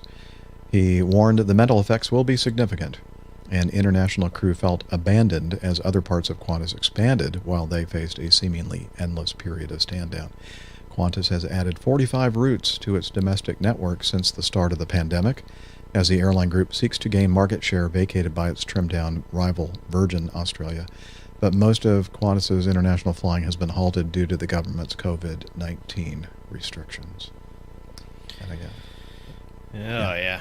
It's, last time I was in Sydney was October of last year, and it was pretty bad down there. I'm talking, being tested several times before you even leave the airport, and then you were escorted to a hotel on airport property, and you're in a hotel room for the duration of your layover under guard, and that's just international cruise. I mean, it's interesting how the Sydney layover used to be one of the most senior trips, and now nobody wants it, and I don't blame them. It's no way to spend a layover, particularly in a place so beautiful as beautiful as Sydney. So, but hey, let's hope that things improve quickly and get everybody back on track. I got a lot of friends who I made while I was serving out with the Australian Air Force who moved into Qantas, and for some of them life has been absolutely dire, so I really do feel for them. I hope Qantas gets back on their feet and they'll get their jobs back, but no guarantee, I'm afraid. Yeah. All right. Yes. Well, thanks again, Liz, for sending in that very upbeat and positive feedback. Anyway, it is now, speaking of upbeat and positive, well, maybe not, this week's installment of the old... very upbeat. Okay, well, we'll see. We'll be the judge of that. This week's Old Pilot's Plain Tale, entitled Defending the Baltic Express. Take it away, Old Pilot. The Old Pilot's Plain Tales, Defending the Baltic Express. The SR-71 was by far the most impressive but secret spy plane used during the Cold War. Defenseless, it relied on its unmatched performance to provide vital data for the USA and NATO on some of the most sensitive parts of the globe. One was a regular mission flown out of a base in the United Kingdom, RAF Mildenhall, east across the North and Baltic Seas towards the territories of the Soviet Union. These flights were known as the Baltic Express. The Lockheed SR-71 Blackbird was developed as a black project known as Oxcart. The Lockheed A-12 aircraft, codenamed Archangel, designed by Lockheed Skunk Works, was based on the designs of Kelly Johnson and built for the Central Intelligence Agency. The A-12, named that because it was the 12th in a series of design efforts, was ahead of its time, the early 60s, in many ways. A large proportion of the airframe was constructed from titanium, the acquisition of which involved a great deal of subterfuge, since it was being purchased from the Soviets, the very place that the A-12 would be spying on. Although the SR-71 was based on the A-12, it was built for the United States Air Force and NASA. A bomber version was envisaged, but it was only ever used in the reconnaissance role. Both longer and heavier than the A-12 to accommodate additional sensors, cameras, and a sideways-looking radar, it held more fuel and a second crew member.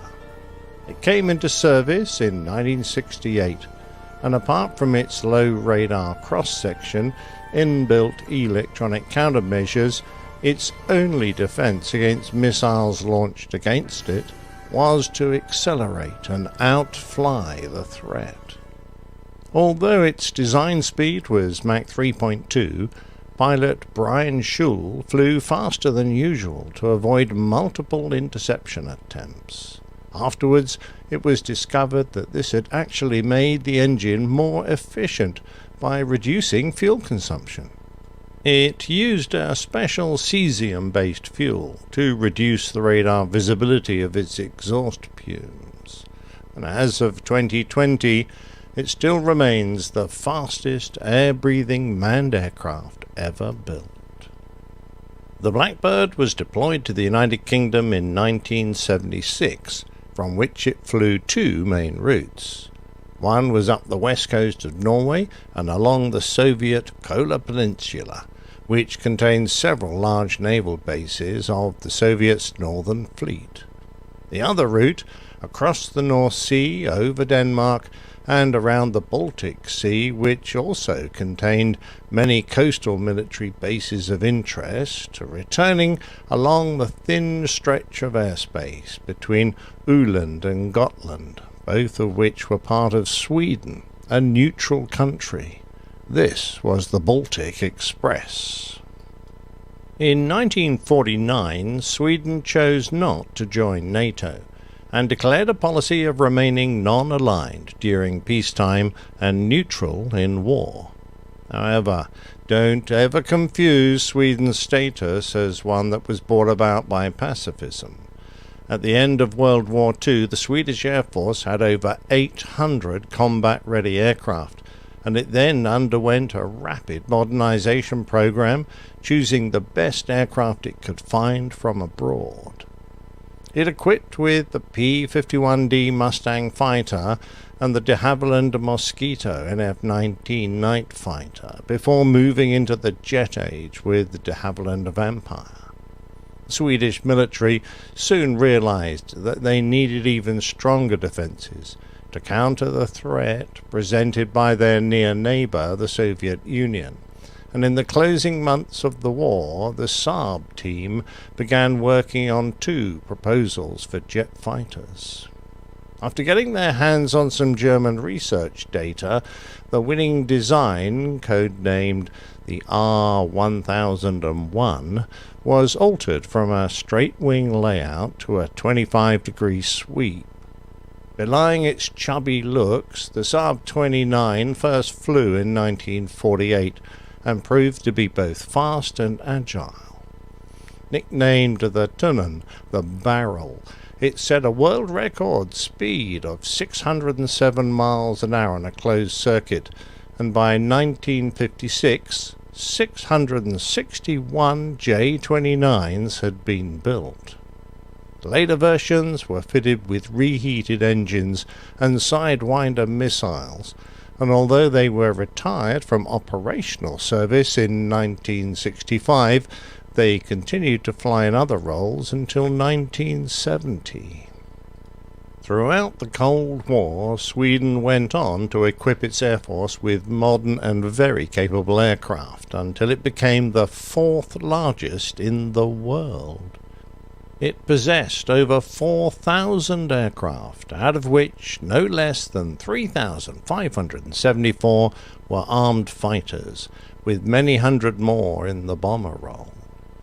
during the period of the Cold War, they produced two of the most beautiful and recognizable fighters in the world, the Saab Draken and the Viggen.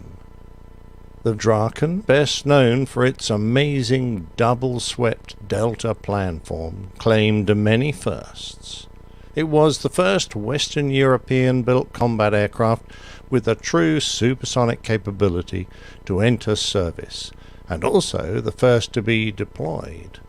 It was, although this is slightly less clear, the first double-delta winged combat design to have been drawn up in the early 1950s.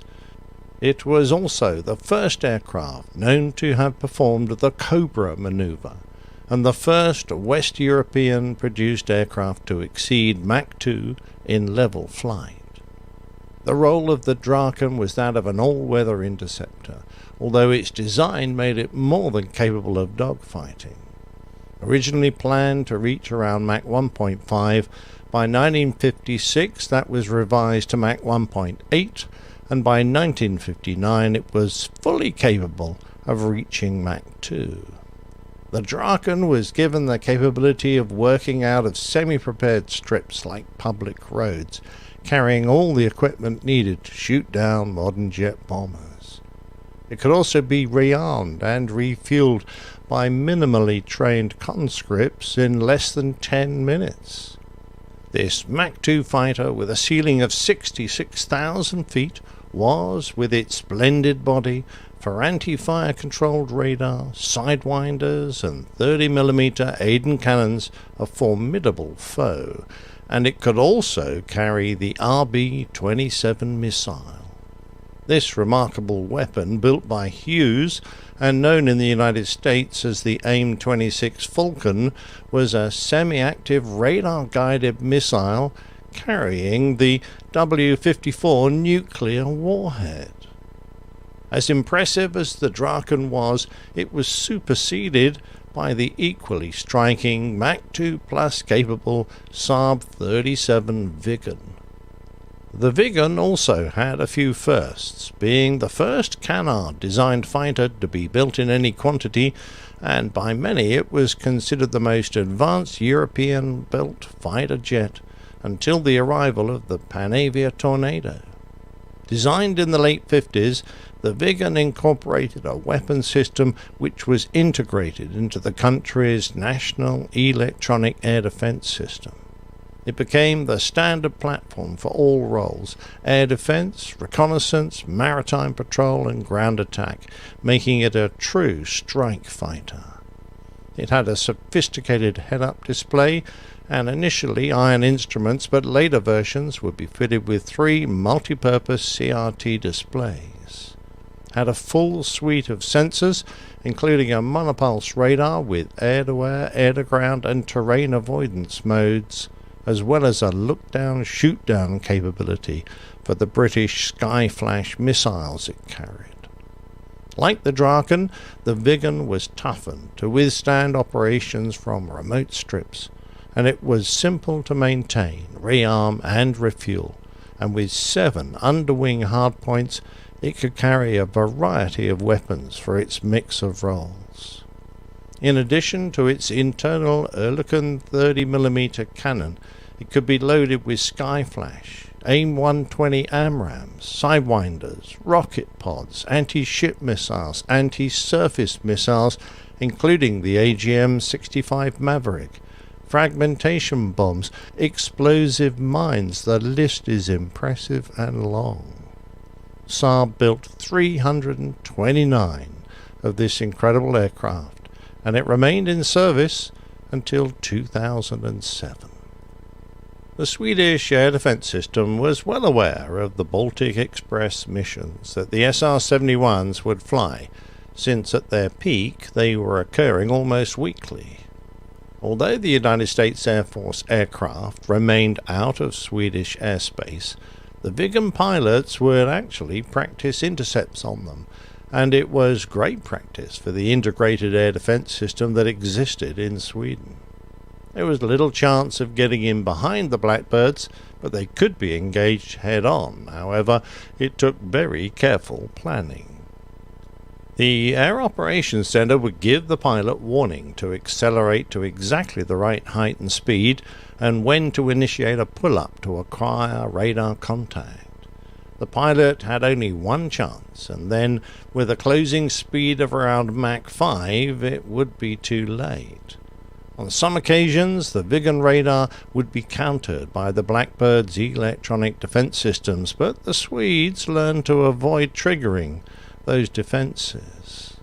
It was an extremely impressive spectacle to watch on radar from the ground.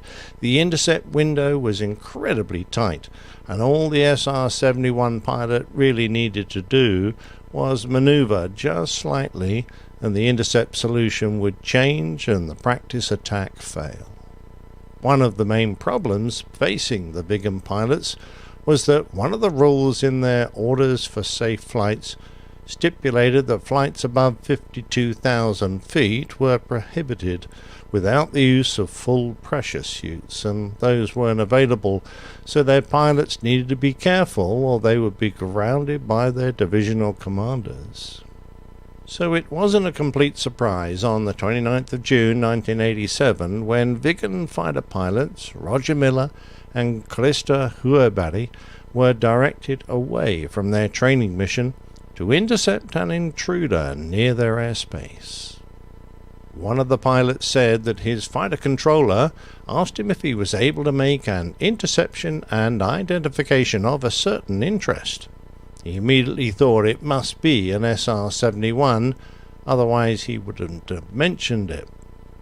The Blackbird had been flying a Baltic Express mission, gathering imagery of key Soviet bases around the Baltic Sea at a heightened speed that only this remarkable spy plane could reach, when the crew, Lieutenant Colonels Duane Knoll and Tom Veltri, suffered a massive failure of one of their Pratt & Whitney J58-1 engines.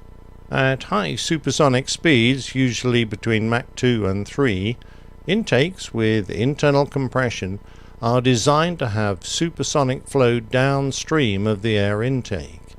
If the mass flow across the intake does not match the downstream mass flow at the engine, the intake will unstart, changing the nature of the shock waves, which can cause violent temporary loss of control until the intake is restarted.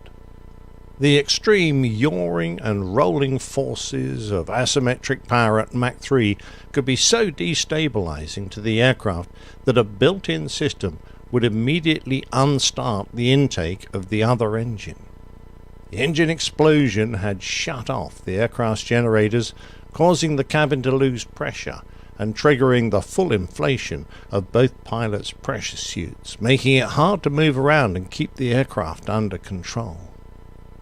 They took the Blackbird down, descending 10 miles in height to around 25,000 feet. But the emergency wasn't the only reason that they were in a dire situation.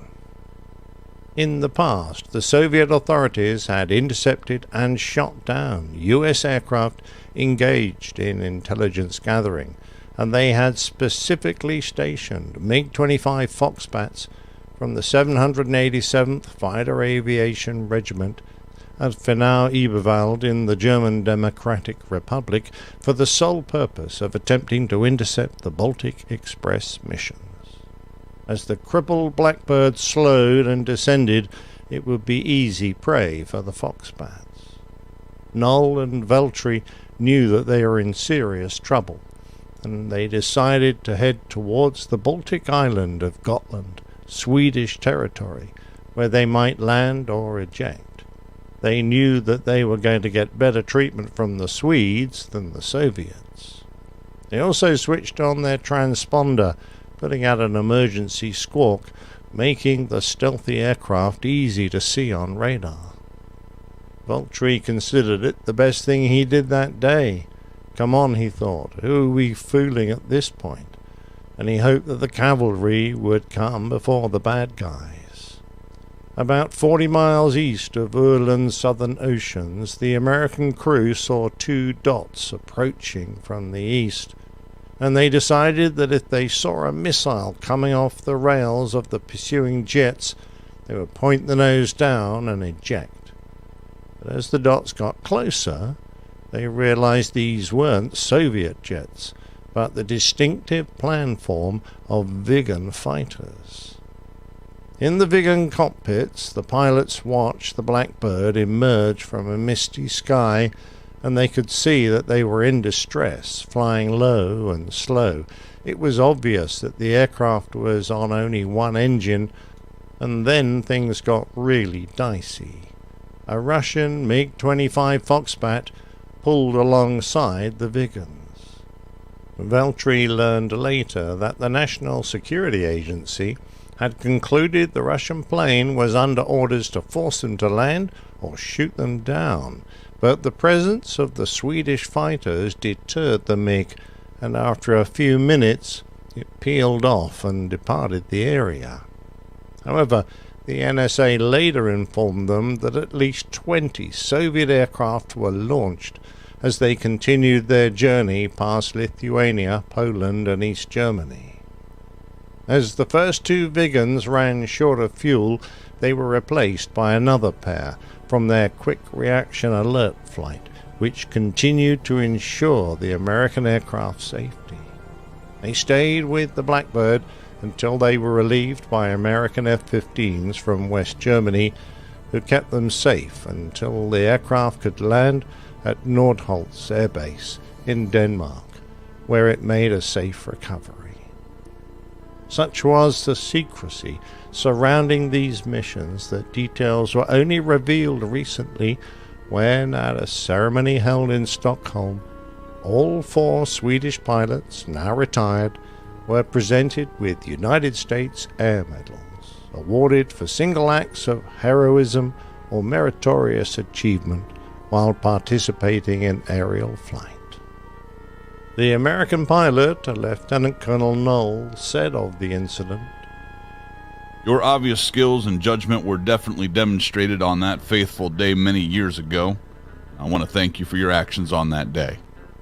We will never know what would or could have happened, but because of you, there was no international incident, the U.S. Air Force did not lose an irreplaceable aircraft, and 2 crew members' lives were saved.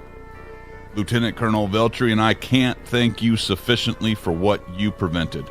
Thank you for being highly skilled and dedicated patriotic fellow aviators." A fitting tribute to the pilots of the Swedish Air Force.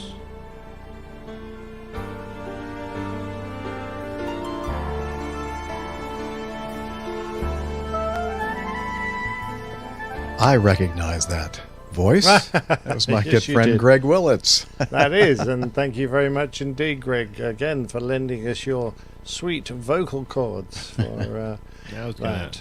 gonna commend you on your American accent there, Nick, but right on my parade. Why don't Well, you? I could have done it, but you know, why work when someone else is happy to do it? Nick would have sounded like this. Well, they're airplane or Absolutely. So 2 thanks then. One for Ethan Allen, I've already mentioned, and Greg Willits, who is a professional voiceover artist, and you can find him on his website. It was really great. I loved the story, and I loved poking around the Swedish Air Force, so to speak, because although they enjoyed it as well. Yeah. We used to bump into certainly Vigans occasionally. You didn't see many Drakens. We didn't really do a lot of exercises with them, unlike the Norwegians who were part of NATO. But so it was interesting to find out just how capable those early aircraft were. Very impressive. And what a massive air force. The 4th largest in the world. Wow. It is impressive. The friggin' Vigan, man. Can't beat that. Yeah. And Ethan is there in the chat room, so honored that Captain Nick Anderson chose to feature his suggestion on the show. Well, it was a great suggestion. I'll keep them coming. Yeah, fantastic. Fantastic one, Nick. Absolutely. Yeah. A change from hot air balloons. or layover hotels. Yeah. Let me do a quick experiment here. I know that noise is still in the background, that high fluttering electronic noise. I'm going to mute myself here and see if it stops. It did? Okay, so it's something coming from my machine then, or my setup. Oh, you mean I've been fiddling around with all my gear, turning things on and off? Yes, you have. Well, I don't know. Yeah, well, I mean, you know, I when I was listening, I listened to see how it sounded on my phone, and then I heard that, thinking that really sounds like some kind of an electronic power brick kind of a noise. And then I'm looking at all these wires on my desk here. I'm thinking, I'm wondering. I didn't want to hit the mute thing while in the middle of the plane tail, because then it would have stopped. I made that mistake early on, thinking, I'm just going to be muting my mic. But no, anything that's coming from this is going to stop if I do that. Absolutely. Yeah. So I'll try to do some troubleshooting post-show to figure out what that. Oh, thank the Lord for that, because I was just thinking, how on earth I've got to give this talk tomorrow. If I can't get rid of that stupid noise, it's going to really upset me. Let me. There's a new piece of equipment here, so let me do this. Hopefully, it won't leave. Hang on. Okay. Is it still on? Yep. Yeah. Oh, okay. It wasn't that. Okay. Well, I don't want to pull any more cables here because I'm afraid that it might mess up the broadcast. Okay, well, I'll figure it out. It gives me a jigsaw puzzle to work through. By the way, we think that was probably a one-off situation, but no, the SR-71, according to the facts that I've been able to dig out, diverted with various mechanical failures 3 or 4 times into Norway. So the one that was going across Sweden was not exactly a rare occurrence. Interesting. Well, it's kind of cool now that they've unclassed or declassified so many of these things. Yeah, we're getting a bit more information about some of those missions. I love that they decided eventually to recognize the pilots who helped them out. I think that was brilliant. Yeah. Again, an excellent plane tail. Thank you to the suggestion, Ethan. And with that, I think we're going to go ahead and shut down part 1. And hopefully we'll be joined later by Dr. Captain Steph. I've a question for Rick. Yes, sir. Rick, on your left-hand side, is that a whiteboard you use to practice giving presentations and briefings and things? Yes, it is. Yeah. It is. It's exactly what I'll break out my little laser pointer, and I've got my dry erase markers. You know, 4 colors. Yep. Exactly, 4 colors, and and the eraser. So, well, now show them what it really is, Rick. Just kind of take one of the edges and just crack it open there. Oh. Yeah, this is. Oh, you can't. Just the blinds. The one behind it, which is the blackout. It's in rails. It's in these 2 ridges there. Okay. So you can't it's a window behind there. So you have a blind for your blind. I've got a blind for my blind. The blind leading the blind. Braces for you. This is the day one, and then behind it is the night one, which right there. So, oh, look at that! Oh, wow, that's pretty. Yeah, it does a good job of blacking things out. It really does. Yeah. By the way, talking about belt and braces, did you think back to the video of Richard Branson when he, just before the end, he released his shoulder straps? It looked just like he was wearing clown braces, and they just went flying off. I was expecting his trousers to come down and have like these big giant shoes. Yes. Exactly right. Yeah. All right. Well, excellent. Thank you very much, Nick, for all your great contributions, the plane tail, and your expertise being a commentator on the show. And Rick, also great to have you with us. It's a treat when we can have you here with us. Absolutely. With that, we'll go ahead and hit the pause button, and hopefully when we hit play again, we'll be back with Dr. Steph. Okay. Yeah, Steffi's home, and she has... Oh, look. Hi.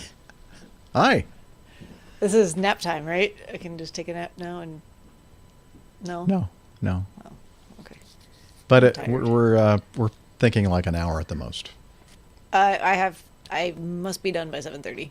Actually, really late. Gotcha. 7:25. So right now, if we started right now, Okay. it would be an hour, and you'd have 10 minutes to spare. Excellent. What do you think? I might get some Okay, food. let me Cool. hit the recorder. And don't worry about recording. Okay. Yeah. Well, I don't know. My internet is not cooperating at the moment. It took that long. Like, I've been home for 15 minutes, and it took that long to get it to connect. Is somebody else using it? No. Huh. Is it are you in the wetlands? Yes. Is it wet and soggy over there in No, it's sunny right at now. Lake Kakalaki? Yeah. Huh? No, I don't know. Okay. Weird. All right. I came home and it was not connected and nothing would connect to the internet. So I reset the router and then it took forever. And then it wanted me to put the password back in, which it's never asked for before. And The one that's like on your router? Yeah.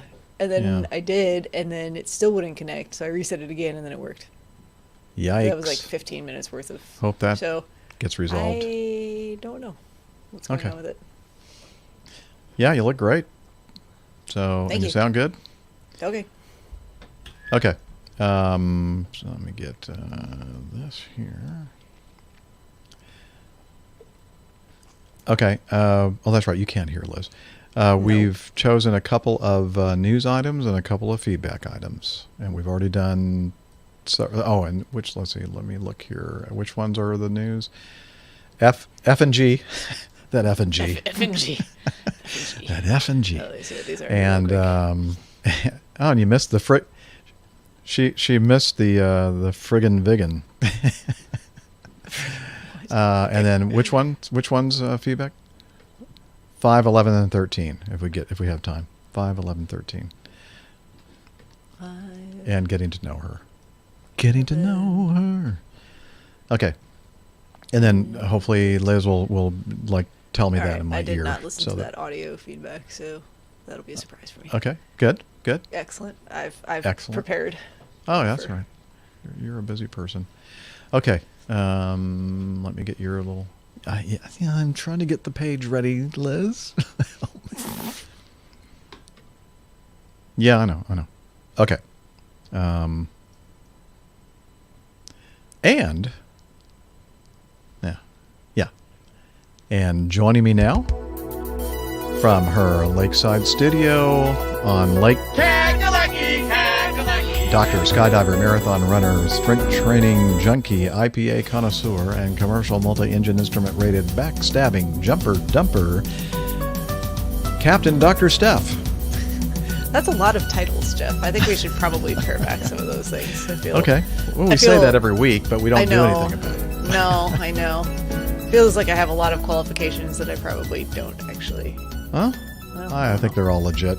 Yeah. From what I can well, the tell. strength training has certainly fallen off the wayside. Okay, but I enjoy it. I just, yeah, you know. So you're not so time-wise. much a junkie anymore. No, you're still running marathons, sort of. Yeah. You took a little break, but well, that'll that was resume. COVID-induced pause in marathon running.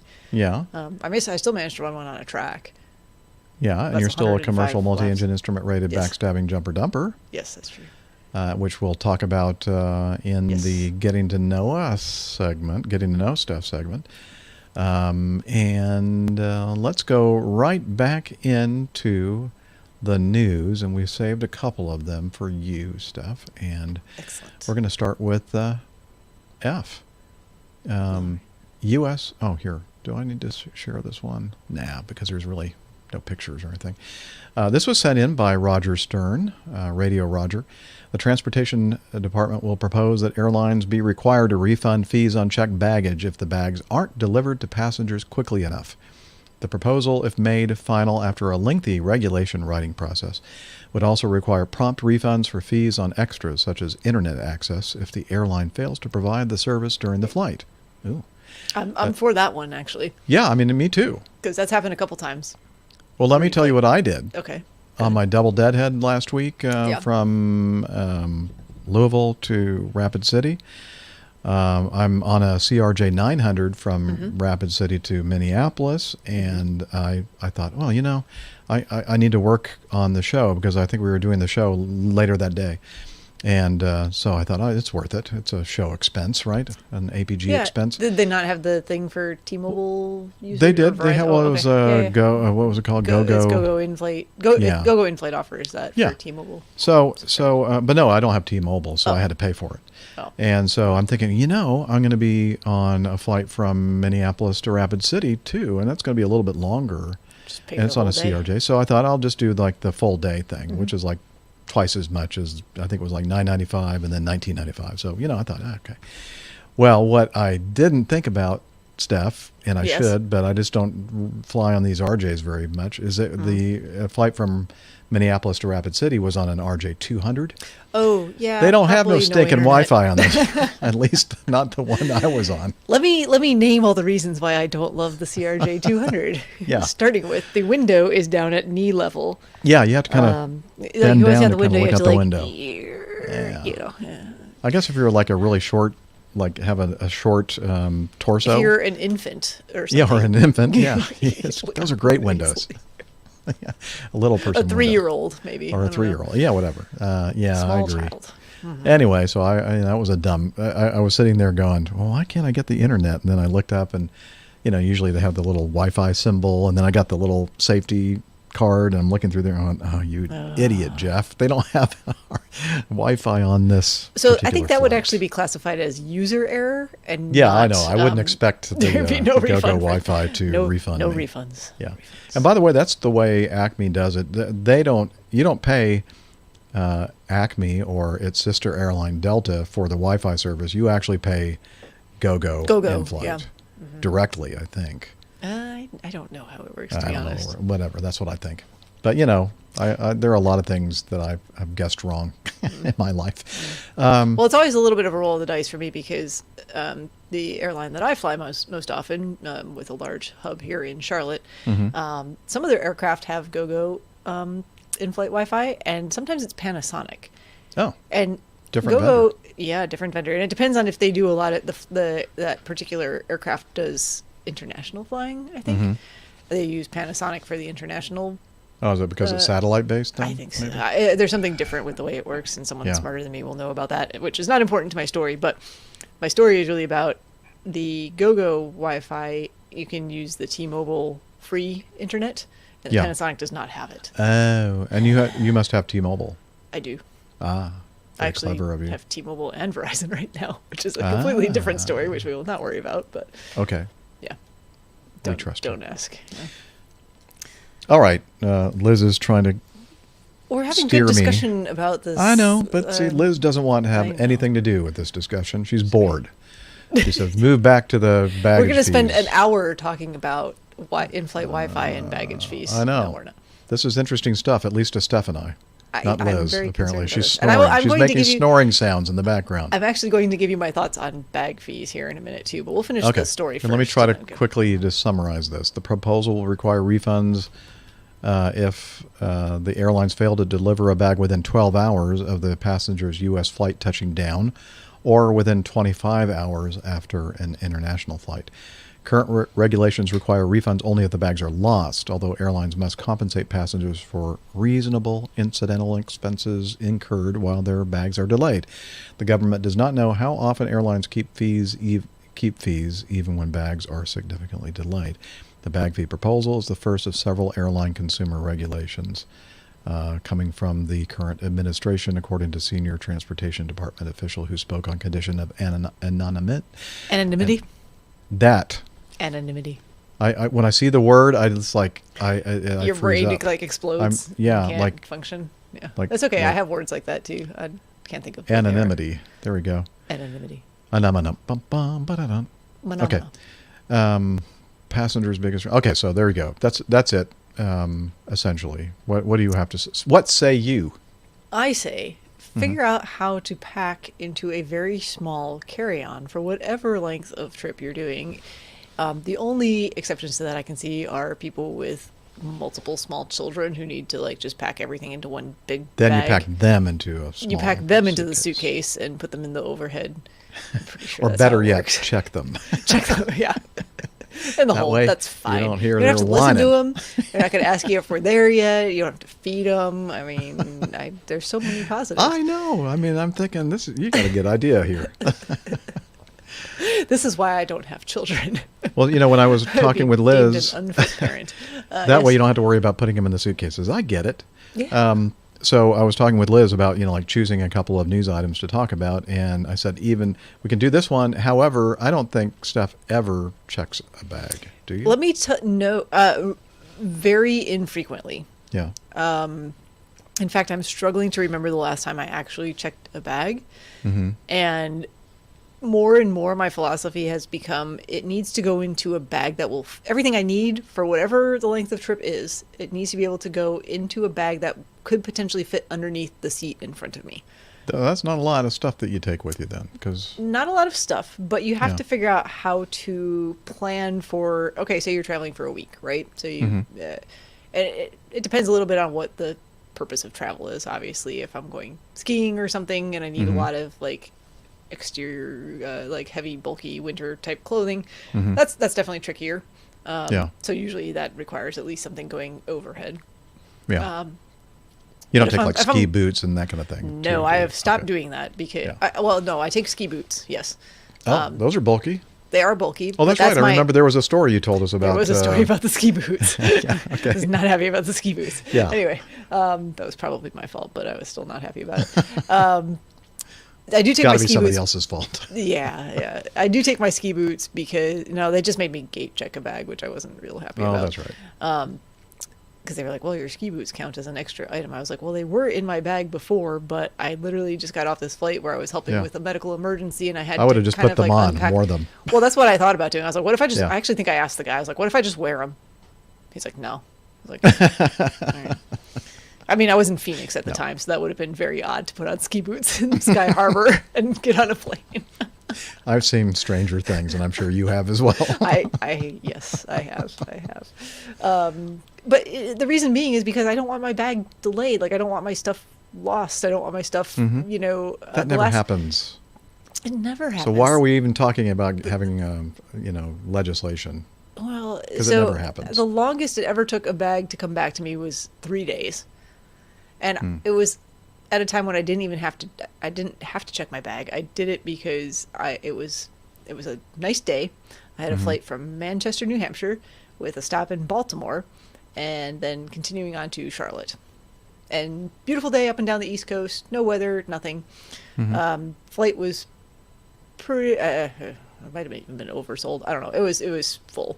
So, they start asking before you even get on the plane, hey, if you, wouldn't mind checking your bag to its final destination, that'll clear up overhead space, or blah, blah, blah, whatever. Yeah. I was like, okay, fine, yeah, seems okay to me today to do that. So I took a chance with it. What could possibly go wrong? What could possibly go wrong? Well, let me tell you about that plane we got on. After I got on the plane, I see all the mechanics standing around underneath, I forget exactly what it was. There was a hydraulic leak somewhere, and that plane didn't go anywhere. So we got off the plane, and I immediately went to the counter to talk to because I was going to get on the next gate over. I could get on that flight to Chicago to Greenville, Spartanburg, so I could actually get to work in the morning. Required renting a car, blah, blah, blah. I said, hey, I just gate checked my bag. Can you just make sure it makes it from this plane here at this gate to the next one over here with a new tag to Greenville, Spartanburg? 3 days. I didn't see my bag for 3 days. Well, then, if this regulation is... I don't even know where my bag went. Just probably Hawaii. Probably. Hong Kong. But that's the longest I've ever had a bag disappear for. I've never had one lost forever, so that's good. So, I don't see any reason why we shouldn't be in favor of this. I'm in favor of legislation. Yeah. If you paid, a fee to get your checked bag to your destination on time, and more than 12 hours is actually a very long time. If your bag's not there when you get there, you should get a refund. Yeah, I like, agree. oh, you were going to, Tallahassee, but your bag's in Nashville? Refund. Yep. Even if they Micah get there says the purpose of checking a bag is so that your items arrive when you do. If the bag doesn't arrive at the same time you do, then that's when you should get a refund. I agree with you 100%, Micah. She does. Yep. We all do. I concur. Yep. All right. So we nailed that one. All right. Here we go. And the last item in the news. And this was sourced by guess who? It's Canadian news, Yeah. so I'm going to guess that our A Quebec woman is using a riding lawnmower, struck and killed by landing aircraft. This is from CTV News, Montreal. A bizarre accident has claimed the life of a woman in her 20s. That's sad.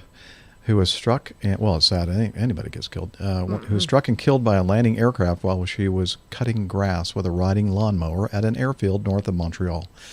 Quebec Provincial Police spokesperson Marc Tessier said authorities were alerted to the incident about 12:50 Monday, saying it occurred on Route 125 near Saint-Esprit in the Normandia region of Quebec, about 75 kilometers north of Montreal. So I hear in my ears, somebody just like really laughing and hard on my pronunciations. Thanks, Liz.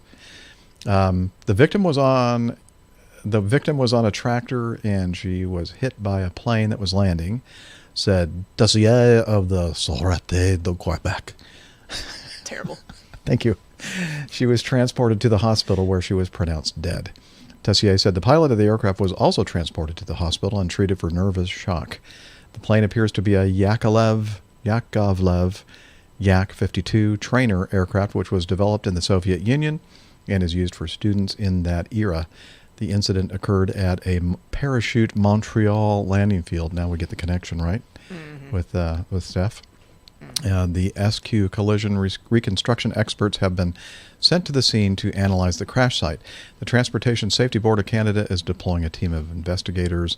Tessier could not confirm whether it was a plane used for skydiving or private small aircraft. Now, we're going to show this to you, Steph, and you tell us. I have my suspicions that this is not a plane used for skydiving. I wouldn't think so. I mean, that would be kind of inconvenient, wouldn't it? So I've definitely seen like small biplanes where they're open cockpits and you can have one jumper in the back and they do aerobatics and go upside down and they let go.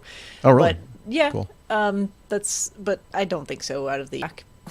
I don't think so I think either. this was a small private aircraft that unfortunately struck this woman who was just trying to, mow the grass and provide a nice smooth landing area for the It's sad. parachutists. Not a sad. Liz has been giving us all kinds of uplifting stories for the show. I know, right? Yeah. No, I mean, you wonder how these kinds of things happen sometimes, but I don't know anything about this airfield, whether it's a grass strip I don't know or, I mean, like if she was mowing actually the runway or something where a place where you could actually land. Or... Maybe Liz knows because she's from Canada. Liz, do you know if this is a grass field? Yeah, I know it's a very small country, and you know all about Montreal and the Quebec province. Okay, she says no. Don't know. Okay. Well, don't know, don't care. At any rate, quite sad, and not what you want to see. No, definitely don't want to see. No, for sure. No. Okay, and then let's do this. Getting to know her. Getting to know her, getting to know all about her. For your birthday this year, I'm going to send you the actual lyrics to the song. I know what the lyrics are, but it doesn't... It doesn't fit. No, I know what the lyrics are. I got them. Oh. It's just that I even have the sheet music that has the notes and the lyrics. But it's not getting to know you segment, it's a getting to know us segment. That's right. Right? That's Yeah. what I'm looking at right here. GTK. You getting to know us. So that's why I'm not using the, were you not at the planning meeting? Any of you? We have a planning meeting? Well, no. Okay. We're planning. I thought I missed something. We're planning on having a planning meeting. Great. Can you send an email about it? Okay. Yeah. So anyway, Steph, what have you been up to? Anything big happening in your aviation life? Yes, actually, I did a lot of flying this weekend. Part of the reason I think I'm actually still kind of tired. So people who have been listening for a while know I've been doing this skydiving flying on the weekend gig for about a year now, and it kind of started out a little informally and casually, and then just kind of turned into, hey, be here every weekend and we'll, work on hours and experience and, turbine time, basically. So, one of the aircraft that our drop zone has is a Twin Otter, which has higher hours requirements and experience requirements. For the insurance? For the insurance primarily, but also because you should have that experience, like flying this airplane. So, and, from day one being out there, if that aircraft was flying, I was sitting in the right seat and flying it and getting experience. And it just worked out this past weekend that our chief pilot and instructor, who can do all the sign-offs and everything, was the one flying for the weekend. So he said, hey, come on out. We'll get to work on it. And we flew, I flew while he sat there and either criticized and or shared stories of his past. He's a very interesting individual with lots and lots of stories to share, and or at the end of the day, we were both a little tired. I think he might have been taking a nap at some point. No, he was not. I'm kidding. He was definitely not. We flew, we were in the airplane for over 10 hours on Saturday. We had we started the engine one time and flew from 8:30 in the morning until 7:30 at night, basically. Wow. Now people are going to say, well, how do you do that? I mean, don't you have to refuel? You do. With the engines running? Wow. Hot fuel the airplane. Every 3 loads, so roughly every hour, we fuel the aircraft. Wow. And I mean, it's nice when there's actually 2 of us there, because then you can actually get out of the airplane. And physiologic breaks and just stretch is nice. Yeah. So that was a lot of time on Saturday. Both engines running? Oh yeah. Cool. And sounds dangerous. Well, so a lot of procedures in place, right, to make sure that can be done safely. Yeah.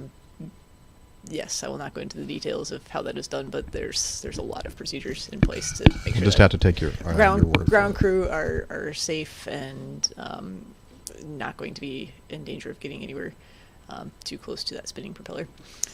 And then Sunday, same thing. We ended up, it was not as busy of a day on Sunday, but still about, I'm trying to think, probably over 5 hours in the airplane.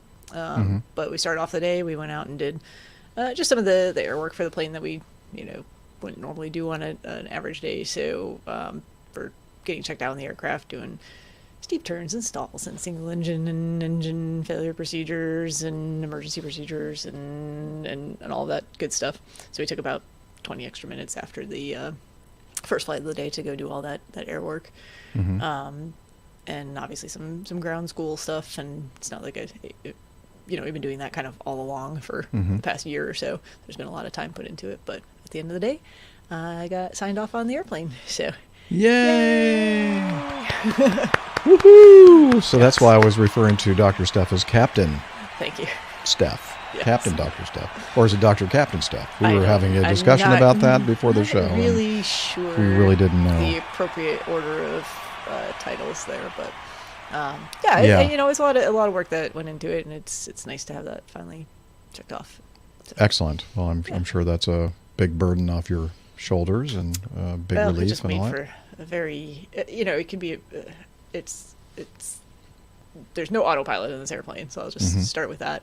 And especially on Sunday, it was kind of gusty and windy, and winds were favoring 2-3. Definitely beyond the tailwind component for landing on 5, which is where we would normally land. And on 2-3, we really try to make use of the short field capabilities of that airplane. So that was a lot of good practice, because I really hadn't done that a whole lot in that airplane. But it's a lot of kind of physical handling. And the next morning, I was like, "Oh, my arm's kind of sore, and I've got like a blister on my hand here." Wow. Yeah. Now, I think we talked about that steering tiller. I know we did it off show, but I didn't. Did we talk about it on show? No, I don't think so. So it's got a yoke-mounted tiller, which I've heard from everyone, the first time, you're sitting in that left seat and you're responsible for steering the aircraft, it's just twitchy. And it takes a lot of movement to go to make big turns, but then when you just want to go straight, it's like tap, tap, tap. I see. And if you don't, so it won't it like track straight down recenters then? well, I mean, you're obviously, as you line up on the runway, you're going to center it. Yeah, it has a center. Okay. It has to be centered to go straight. Okay. So, and it was my mistake was when I saw the first photo that you sent of the where it was on the yoke and all that kind of stuff. I guess I just didn't have the picture blown up enough to see the detail. Oh. But I thought it looked like it was a button that was something that you could press. No. But then the last photo that you sent us, I could clearly see it was a lever or a lever. Yeah. So I thought, okay. Well, that makes sense. No wonder up and down is left and right. So, okay, I get it. But who mounted the power levers on the roof of the twatter? That's a good I question. don't know why. Was the that Canadians. The Canadians did it. Did they do that because they were expecting a lot of water, the water level to get up to a certain point? I have no idea. What is the reasoning for that? Liz, you sound like you know. Snowbanks. Okay. I thought they just wanted us to really work on our strength, all the time. I think Liz is making stuff. But, I spent the last year flying it this way, so all my calluses for the are on this hand, and I'm just used to where things are here, and then all of a sudden you're like, okay. So now you're a fully calloused. You're a callous person. I am a callous person. we all knew that. No matter. Yeah. No matter how she presents herself, now you know the truth. She's just a callous person. All right, anyway, what else? It was man, that was my entire weekend. I think I got home at we finished flying at 7:30 on Saturday.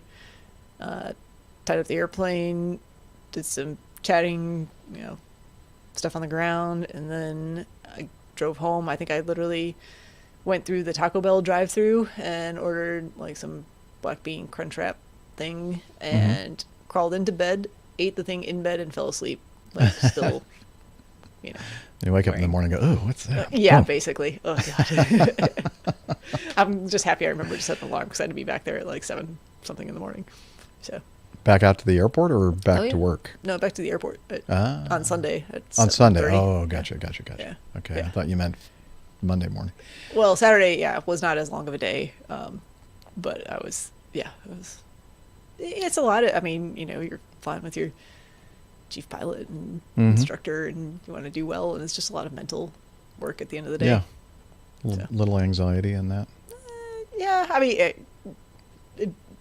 Not so much anxiety, but just you want to. Well, like when we do a check ride, it's it's the same thing. You just want to. You want to perform well. You want to show what you know. You want to show what that you are safe and competent and skilled and can do everything correctly and by the book and have nice landings every single time, even though you've done 24 landings in a day.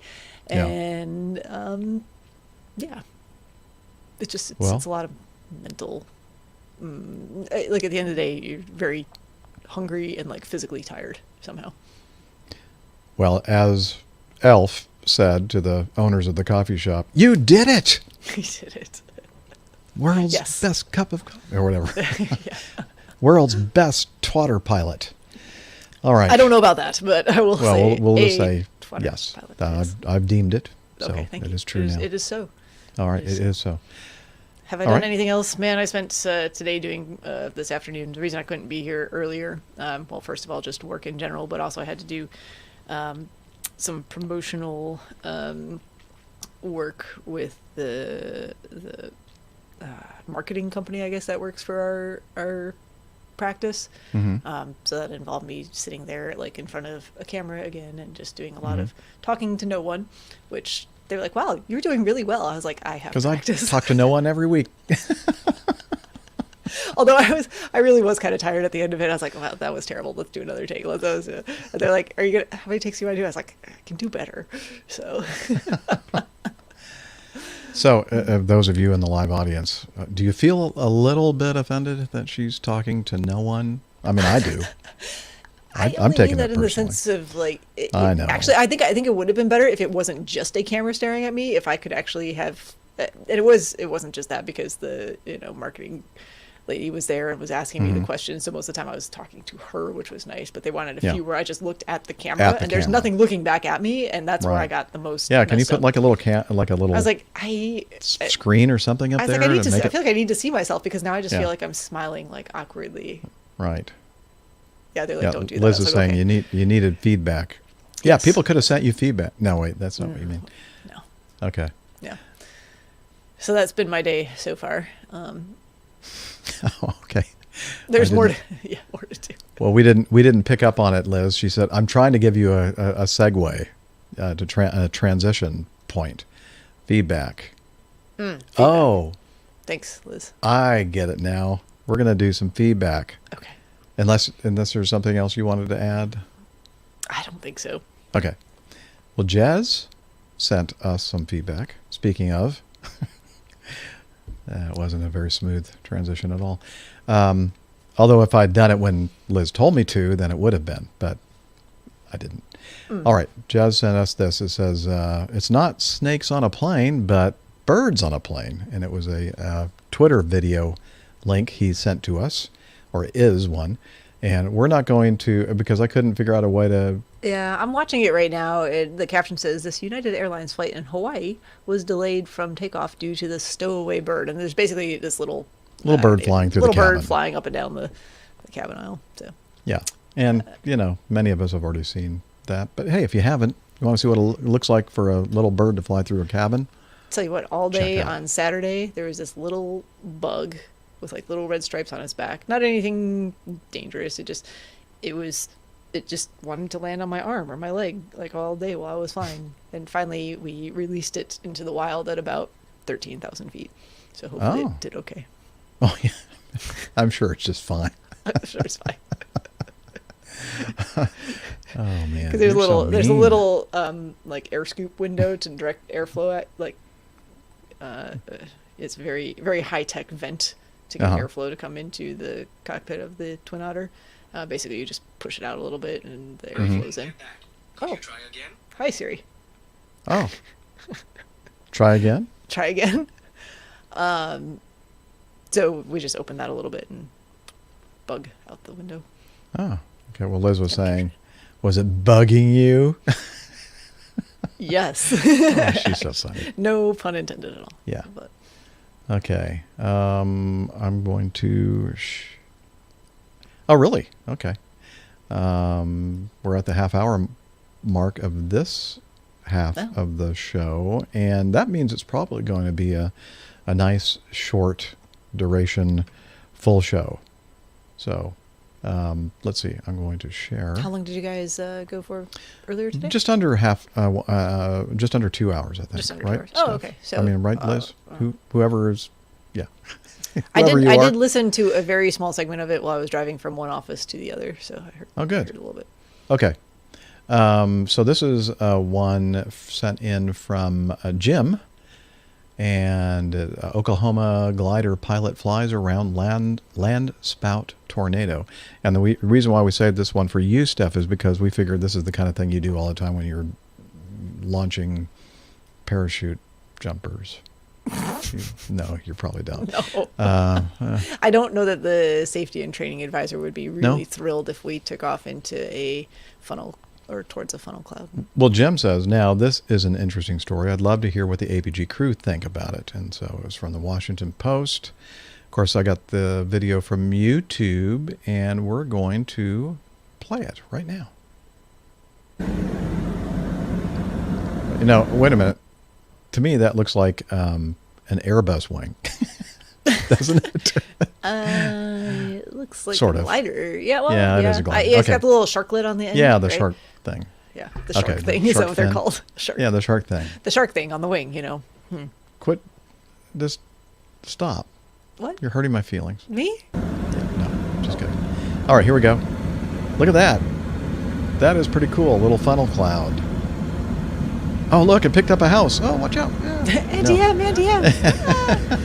No place like home. There's no place like home. I'm sure he's getting he must be getting good lift out of this He must weather be. phenomenon. Yeah. I'd be worried about the downdrafts, though. Yeah, or getting my wingtip too close to that funnel. That might do some weird stuff. Yeah. Now, does not look like something that I would be really thrilled about flying next to. From a distance, maybe, like a long distance away. From a distance. Yes. Sorry. I like his quote, though. The pilot described the funnel as, quote, not that threatening. Not that threatening. Not that threatening. Well, his name, David Evans, he's been a pilot for about 30 years. He almost became a statistic. No, but few things compare with what he encountered while flying his glider on Sunday. Evans came face to face with a bona fide tornado, and decided to hitch a ride on the upward moving air around it. Weather wasn't conducive for strong thunderstorm activity or tornadoes in the Sooner State, Oklahoma. But he found a landspout, a borderline tornado that forms in a way similar to many waterspouts or dust devils. That meant it wasn't born from a thunderstorm or cloud-based rotation, but rather developed from the ground up. All right. That explains the lift. Yeah, it does. So that was pretty cool. So he has a motor glider, so he can kind of drive around if he needs to. Mm-hmm. And then, catch a thermal or tornado. Okay. Yeah. There you go. I like this quote. It was really pretty. It went from base of clouds. It was a rat's tail looking thing. Because that's what I associate with being pretty. Yeah. Rat's tails. You do? Yeah. Okay. Yeah, I remember all those rats running around your house. What? I was thinking about like that hairstyle that was like popular in the 90s for a minute, which I was being sarcastic about. What? You? Being Never. sarcastic? Never. Which one next, Liz? 13. Oh, we got some more audio feedback from Landon, or the way it should be pronounced, Leiden. Yeah. All right, so here we go. Hello, APG crew and community once again. It's Landon here again. Just finished, I am still currently listening to episode 480, just making this audio so I don't forget to do it. You guys wanted an update or to keep you guys in the loop on my training. I have scheduled my check ride. It is August 13th, so when I do my check ride, I will let you guys know how it goes. I'm very excited and very nervous at the same time. If you guys have any advice, that is very welcomed. Just more worried about the oral portion, not the flying part, but that's really it. My flying-wise update. Onto the podcast. Listening to the podcast, one of the news portions, you guys were talking about a St. John's, at St. John's, I'm not sure of the flight, but there was a flight that overran the runway at St. John's. And I usually find I always have found those incidents overrunning the runways interesting, because it's one thing to get the plane on the ground, but it's another thing to stop it safely. So, yeah, and one of the accidents that have taught me that was Air France 358, I think it is. It was landing in Toronto, Yankee Zulu.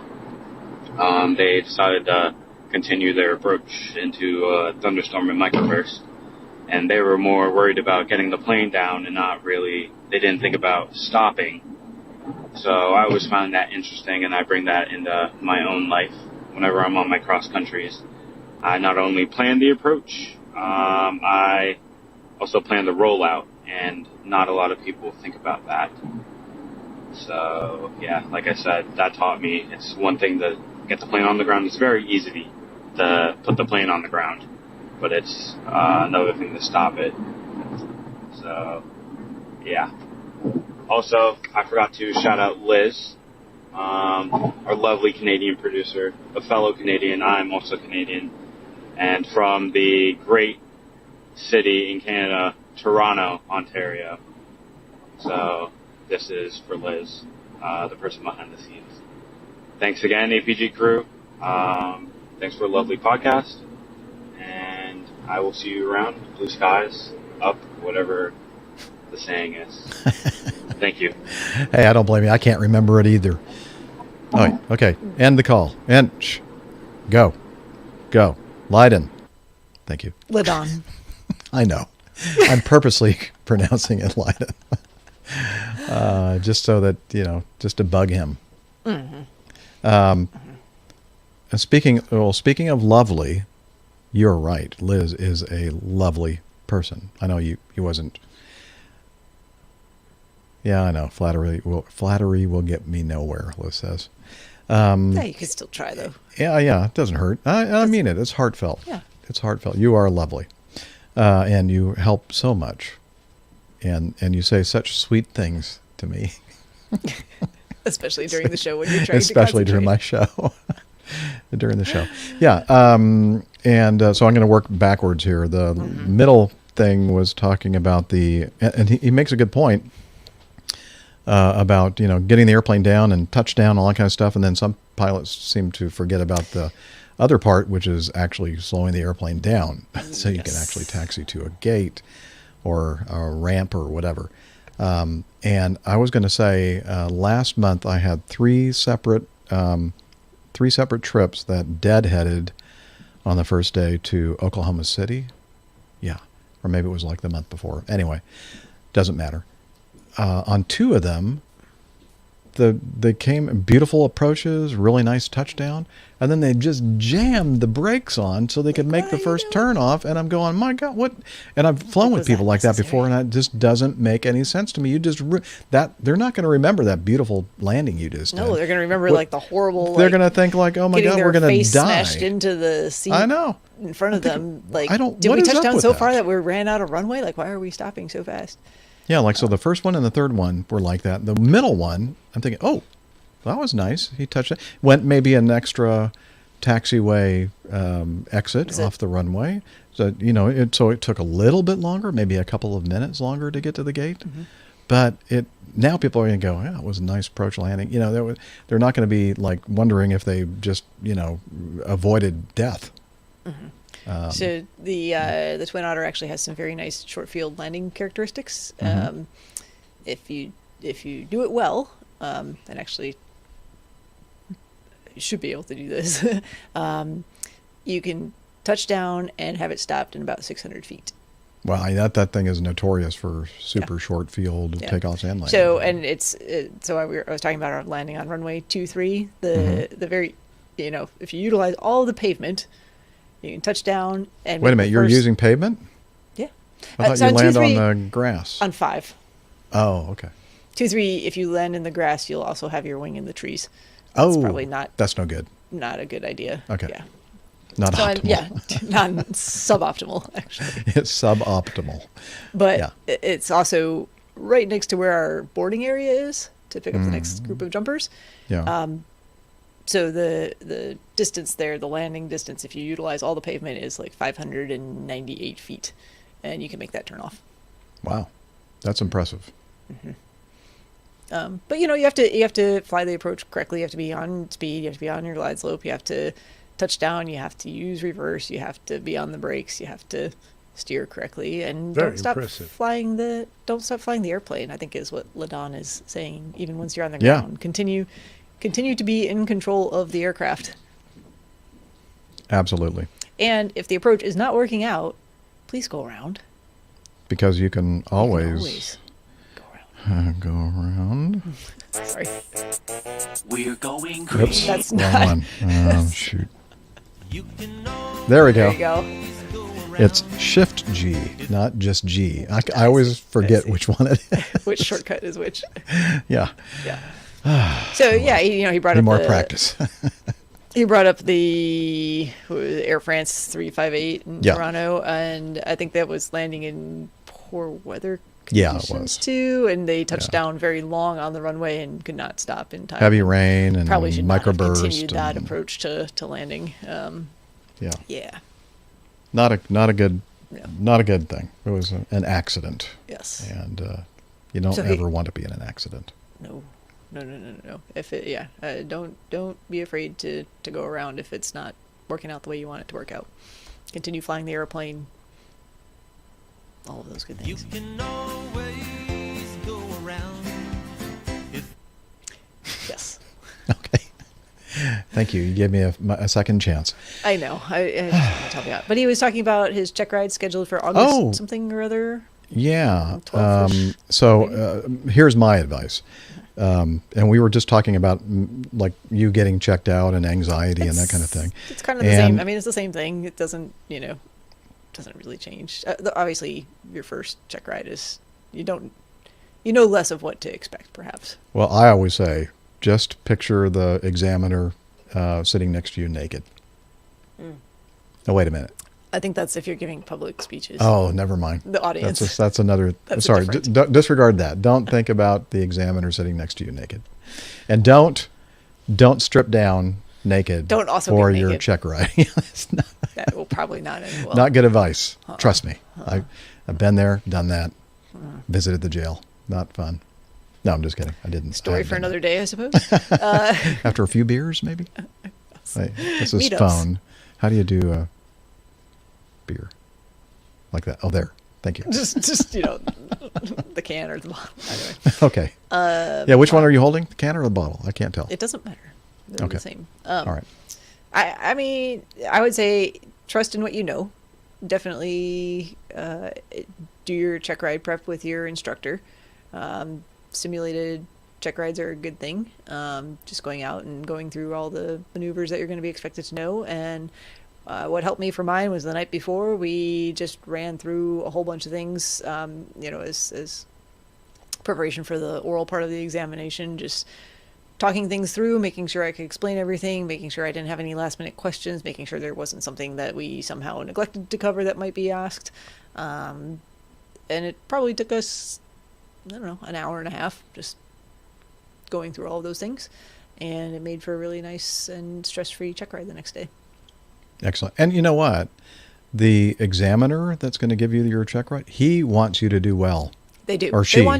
They want you to be. He or she wants you to do well. Right, because if you don't, then they have probably more paperwork to do, and they probably feel bad. I mean, they're rooting for you to do well. They're looking to make sure that you understand the concepts that you're supposed to know. They're looking to make sure that you're safe in what you do. Right. Safe and competent is what they're looking for. And we know that you will be safe. Because so you're thinking about those things already. Yeah. Exactly. Oh, well, that's the downside. He's Canadian, so. Oh, I don't know anything about Canadian check He's got one. No, I'm just kidding. One demerit already. One demerit again. He already has points against you already. So. Oh well. All right, it's about 45-minute mark, so I'm thinking let's go ahead and blow this pop stand and end the show and wrap it up. And it's a gift from us to you that it's not an over 3-hour show. So you can move on to that really, really good aviation podcast that you got. Take those 15 minutes and use them wisely, or don't. That's your call. Or don't. Yeah, it's up to you. We're not going to tell you what to do. We don't judge. No. Judge-free zone here. So, this is the point of the show where we, as I said, wrap it up and we point you over toward our website, which is airlinepilotguy, all one word, .com. And there you'll find all kinds of interesting tidbits of information and about the crew and the community and library and merchandise and the coffee fund and more interesting or more detailed information about each of those plane tales that Captain Nick, the old pilot, does so well. And the calendar, community calendar. So all that stuff and more is there at airlinepilotguy.com. And we are also on social media. Steph, could you tell us about that, please? I would be happy to. You can find us on Twitter. That's twitter.com, or using your app on your phone, however you prefer to do that. We are at APG Crew, and you can find our individual Twitter handles also pinned to the top of the page should you have a burning question or comment for one of us individually. Oh, I hate it when you have that burning question. I think they make an ointment. Gotcha. Yeah. Okay. If Twitter's not your thing, you can try us on Facebook, facebook.com/airlinepilotguy. Lots of good aviation information, stories, general community interaction happening there. And I have really been slacking at Instagram, but we're also APG Crew on Instagram. I'll try and make sure I share Nick's wonderful artwork for the shows there as well, and maybe some other aviation-related photography things. And speaking of being a slacker, if you want to be a slacker, you can join our Slack team, and Hillel will tell you how to do that. He can, and as usual, he's in my bathroom again. Hey, Hillel! Hillel, can you do some Slack stuff? Jeff, What? I don't understand it. How can we be out of conditioner again? Oh, he just gave away our relationship. He said, how can we be out of conditioner again? Ooh. Can you hear the thunder? I heard that, in the background? Oh, yesterday, crazy storm here about this time of day. I'm glad we weren't doing the show yesterday at this time because, I mean, like, thunder, like, lightning probably within, a tenth of a mile or less. And like where the lightning and the thunder happen like simultaneously. Yeah, that they were close. There were a few of those yesterday. Wow. Yeah. All right. Well, there you go. There's Slack. Thank you, Hillel, for. Oh no, he hasn't told us about it. Hey, come here, man. He's trying to run away on you. I know. Here we go.